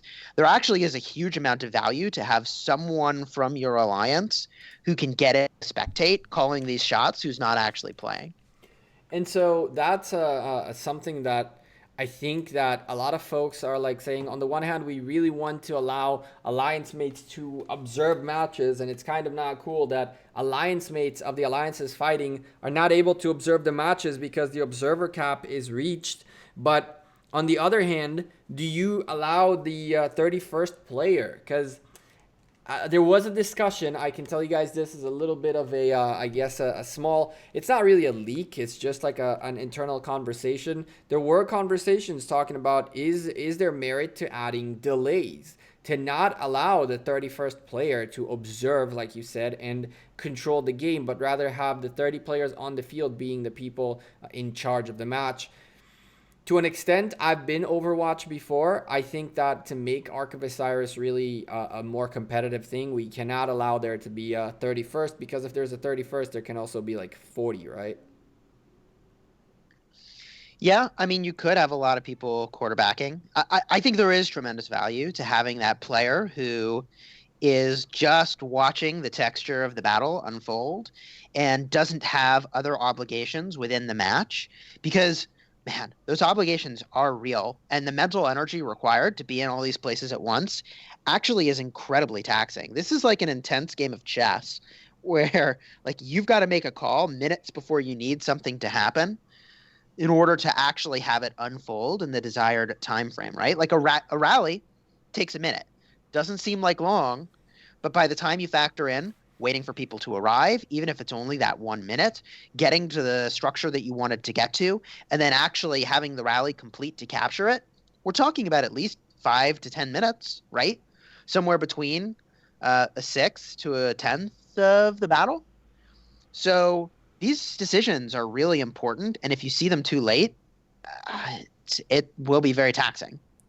So you can say the same thing really about almost any sport, right? If you can put a 6th player on the court in basketball, if you can put an 11th player sitting up in soccer, if you can put an extra player everywhere, of course that it changes the facet of the game. But at what point do you say, listen, we want to keep it inside the match? I think it's very mentally taxing, and alliances are coming up with very creative answers to how to combat this taxation of the mental state. And one of these alliances we've talked to at some point had hinted that they do not have one voice chat, they actually have 3. They divide their team into 3 teams of 10 that are completely independent from each other, and each individual group has a group leader who is in sync with the other 2 group leaders, and they essentially split their team in voice. That way the amount of things you need to do at the same time decreases. You're able to maintain your attention on specifics, and it works for them really, really well. I think that adding a 31st player is not a good idea, but alliances do need to find better ways to take down some of the burden that ends up falling on specific individuals within an Ark of Osiris matchup. Yeah, well, there's a couple things that we could talk about there. First is a metaphor to make it really clear that it's so valuable to have the other eyes on the battlefield, which is that in baseball, there's a third base coach who tells you if you should steal the base or stay at second. Because when you're running from first to second, you don't have the time and you don't have the capability to figure out if you should be going there or running home or doing whatever, right? There's someone there who sole job is to help you figure out what the best thing to do is. So it's not weird to say, actually, there's a huge advantage bestowed by virtue of having those other parties helping organize while you're focused in the match. That said, there are definitely things you can do within Ark of Osiris to help focus you and to give you less things to think about. One of those things is to try to keep all your marches in the least number of physical geographies possible. So if you can imagine trying to have a march down on your obelisk, and then a march you also need to be watching that's on the enemy's side of the battlefield hitting a shrine of war, and then on the opposite side of the battlefield hitting, an enemy's shrine of life, and then you've got one march by the Ark, that sounds catastrophic for your mental energy. There's just no way you can focus on all those locations all at once. So I actually think there's a huge advantage to just dropping one or more of your marches into a structure to defend it, because you can just set and forget. And there's an unbelievable amount of value. Even though it feels like you're contributing less, you actually can focus a lot more if you're able to drop a bunch of those marches into buildings. So just because I want to really go back quickly to that baseball point, because I do love me some baseball, and that third base coach is an interesting thing to look at. The one thing that is important to point out about a third base coach is his job is to tell you whether you're going around the base to home or not. And the reason he is as important in baseball, just an FYI, is the way you run the base changes based on whether you're continuing to the next base or sliding down to get to the one in front of you, which would be third. And so I would say that the advantage is not only strategic, but it's also almost required for the health and safety of the players. We're talking about something a bit more significant, but I like that point of yours. I still don't think there should be a third base coach, because that is a role, right? You have the one guy who's a third base coach, and that's what he does. And in here, you don't have the ability to have a one Overwatch guy. At this point, it's either you have 1 or 20 or all your alliance or whatever, really. You can have one on each building, and you can have one on rallies, and you can have one, so at what point do you say, this is getting too much? We need to let the 30 players do what they do best. And quite frankly, don't play a perfect match. Don't play the best executable match possible. Play the best match to your ability with the folks you have on the field, and spend the time to synchronize to the point where some of the folks we watched earlier today, like JWM, for example, they very rarely need to communicate with each other from the synchronization and understanding between the teammates in there, which is more important, I think, than a 31st. Yeah, I fundamentally, personally, sort of lean toward, I think, having just the 30 players do their thing. But I do really like the idea of the Alliance watching in real time. I think that's super cool. I do like that a lot. But at what cost? If you tell the Alliance they can watch not in real time with a 2-minute delay, nothing very big, but just enough so that they cannot make call-outs, I think that's a viable solution. At the end of the day, knowing it or not, you're never watching a sports event 100% real time, right? There is at least a 30-second delay that the network needs to use to be able to cut out stuff, and plus delays on the line. So you're definitely not watching sports events actually live. There is a slight delay. You just don't know it. The same can happen for Ark of Osiris, which will be a great solution, really. Yeah, I mean, I think it's interesting for now. The game works in this way, and given that it works this way, I do think it's advantageous to have somebody watching to help make those higher level decisions that are harder to see, because look, you're controlling your marches on the battlefield, and that already is taking a lot of your attention. Yeah, kill switch once again with this Richard going for a Desert Altar. He really wants to get that Desert Altar with his Richard, something that doesn't work and hasn't worked all match long. 5 minutes remaining in the match, double the points in the favor of the folks at BBTH. Let's ask our folks in the chat to get those GGs up in the air. For the folks at BBTH who played a fantastic match, and a big GG to K9T, who put up a good fight, but were just nowhere near the driver's seat for the past like 20-30 minutes of the match. They did grab the with the wheel early on. They had the lead in the points per minute game for a little while, but the pressure from BBTH was just way too much for them to handle. And so with this match almost being over, what are things that you saw in here that we can see different? And by the way, Sky Altar by BBTH being held by an Ethelfled. Ethelfled on the defense. That's probably, I don't know if I'd like to see her in the structure itself, but what I will say is that the big takeaway for me, that you've got to be able to evaluate when there needs to be a change in approach, and then be able, of course, to execute against it. And I think there needed to be a massive effort to get that arc back, even though I know they're just going to cap it, right? We all know they just cap it. Mm-hmm. If you don't take that effort, what ended up happening is that BBTH was able to use their additional power to just bully the structures and hold more structures anyways. So it created a situation where K9T was really not able to come back because it enabled BBTH to focus all their power on the offense, which worked really, really well. So just a quick shout out to the folks watching the matches happening across the game while that are not being casted. On the phone, I'm looking at the Go GT against War Z match, and a Wuzetian showing up for the first time in Ark of Osiris, as far as I'm concerned, holding onto a Shrine of War against a swarm of 3, 5, 7, 9, 11, 12 marches that have been hitting it for a good like 2 minutes, and this thing just don't fall, which is unbelievable. And shout out, of course, to the matches happening in the background. It's the end for almost everybody. About 3 minutes remaining on all of the Arks of Osiris remaining. We can call a few victories right now, including BBTH that we're watching. We also have 400 beating 234A, and 2 relatively close matches between War Z and Go GT, as well as Anonymous Assassins and NB2. Right now, War Z and Anonymous Assassins in the lead with about 31,000 points, and the folks at NB2 and Go GT very, very close to the 30,000. So this could still go down to the wire. But this match, my friend, unfortunately, is very over. Yeah, controlling the arc, holding it on your side, and saying, we've got the lead now, you have to do something about it, is a powerful tactic. And I actually like that as a strategy you use going into the battle. I'm going to take the first arc, we're going to overcommit, then we're going to hold it, and then we're going to go take all the structures.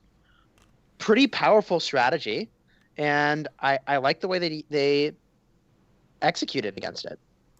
I wonder if that was what they intended to do all along, or it's just something that evolved naturally when they saw, oh, hey, we got the first arc, and I think we can win the structure game.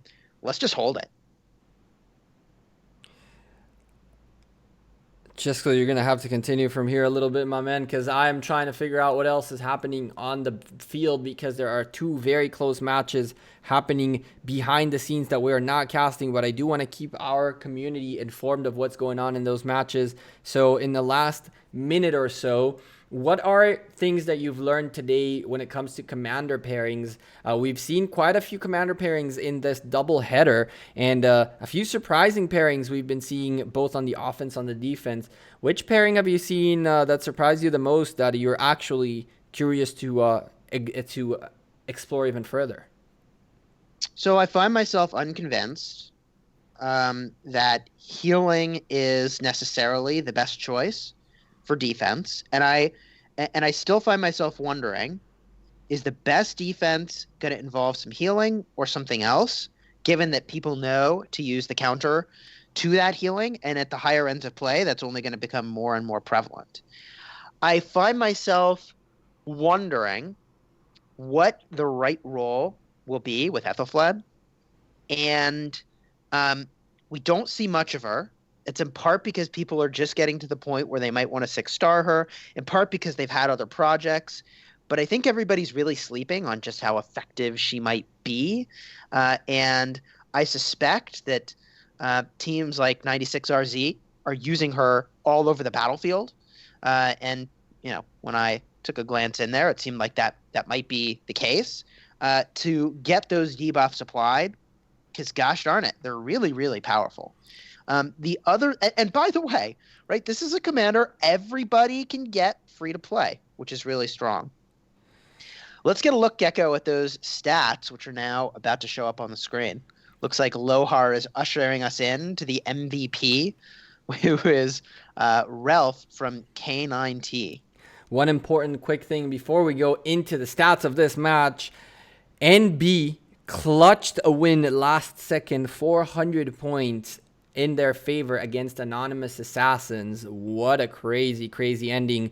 Go GT were also carrying the arc. They were a few seconds away from getting it and clutching a win at the end against War Z, but it just wasn't meant to be. And so the match we were spectating right here, we're seeing the clear-cut victories across the board, including, we're seeing a little bit of provisioning happening. We're seeing all the occupation score, definite clear results here with the arc occupation, arc carrying scores. Healing looking pretty even. The kills are not looking even at all, though. My goodness.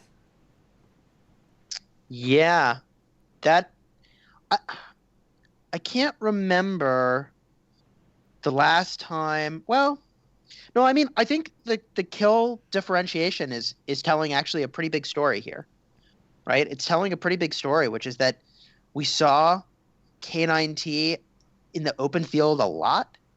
Mm-hmm. And when you're in the open field swarming stuff, you're going to have a lot more troops die. And they healed up to try to cover for that. However, I think the efficiency of being in rallies and counter rallies is very critical. I think so too. I think that we're seeing here a little bit of the despair in between the teams' strategies and deployments of their tactics correctly. I think that the kills we're seeing are more of a swarm approach against the more conservative rally and rally and swarm. And more, that's apparently the most conservative thing you can do right now. We're seeing a lot of these folks launching rallies followed by a single march to help out on the open field, and on top of all of that, add an extra Ethelflaed on the side to really make things painful. I don't know. I think that everything can be said with one simple thing right here. Occupation score, they definitely weren't able to win the match. K9T, arc occupation, arc score, they lost that as well. When you lose 2 out of 3 right there, and especially those two, you're out. Chisco, any final thoughts before we go back into the studio for a final farewell? Take a look at how our groups ended up. No, I appreciate having the opportunity to cast these matches today. A lot of fun to see a bunch of different commanders starting to get some heavy use, which is pretty cool. Looking forward to what Edward's role will be. Looking forward to seeing Wu Zetian on the battlefield. I'm getting psyched up for the match that I'm going to be in later today. Definitely going to rock some tests where appropriate, try out some new things. So that'll be fun to watch, and look forward to having that match cast on this channel. Yes, sir. I was just about to say our next match, while you are going to be playing it, we will be casting it. It will be the White Tigers against OUO, our final match of the day on the final slot of the day. And then from there on, we go into the round of 16 and 2 elimination rounds for the championship of the first Osiris League. Chisco Gaming, thank you very much. And yeah, let's go back to the studio, I guess.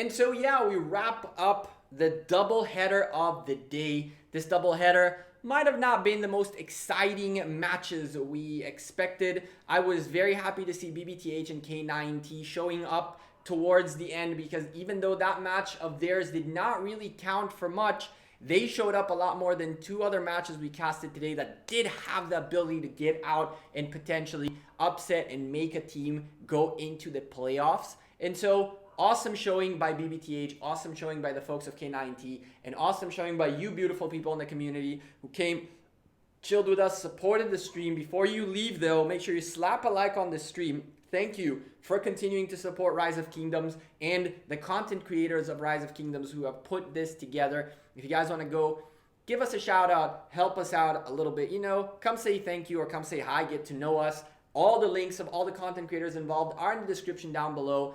Go to our YouTube channels, slap that subscribe button, slap the likes, come say hi in the comments. I can promise to you, every single content creator in that list down below will reply to your comment if you let them know it came from the stream. Thank you again for being an awesome community, and we'll see you guys in the final slot of the day where the Tigers will go up against OUO, and God knows what will happen there. Until then, you guys have a great rest of your day and take care. Peace.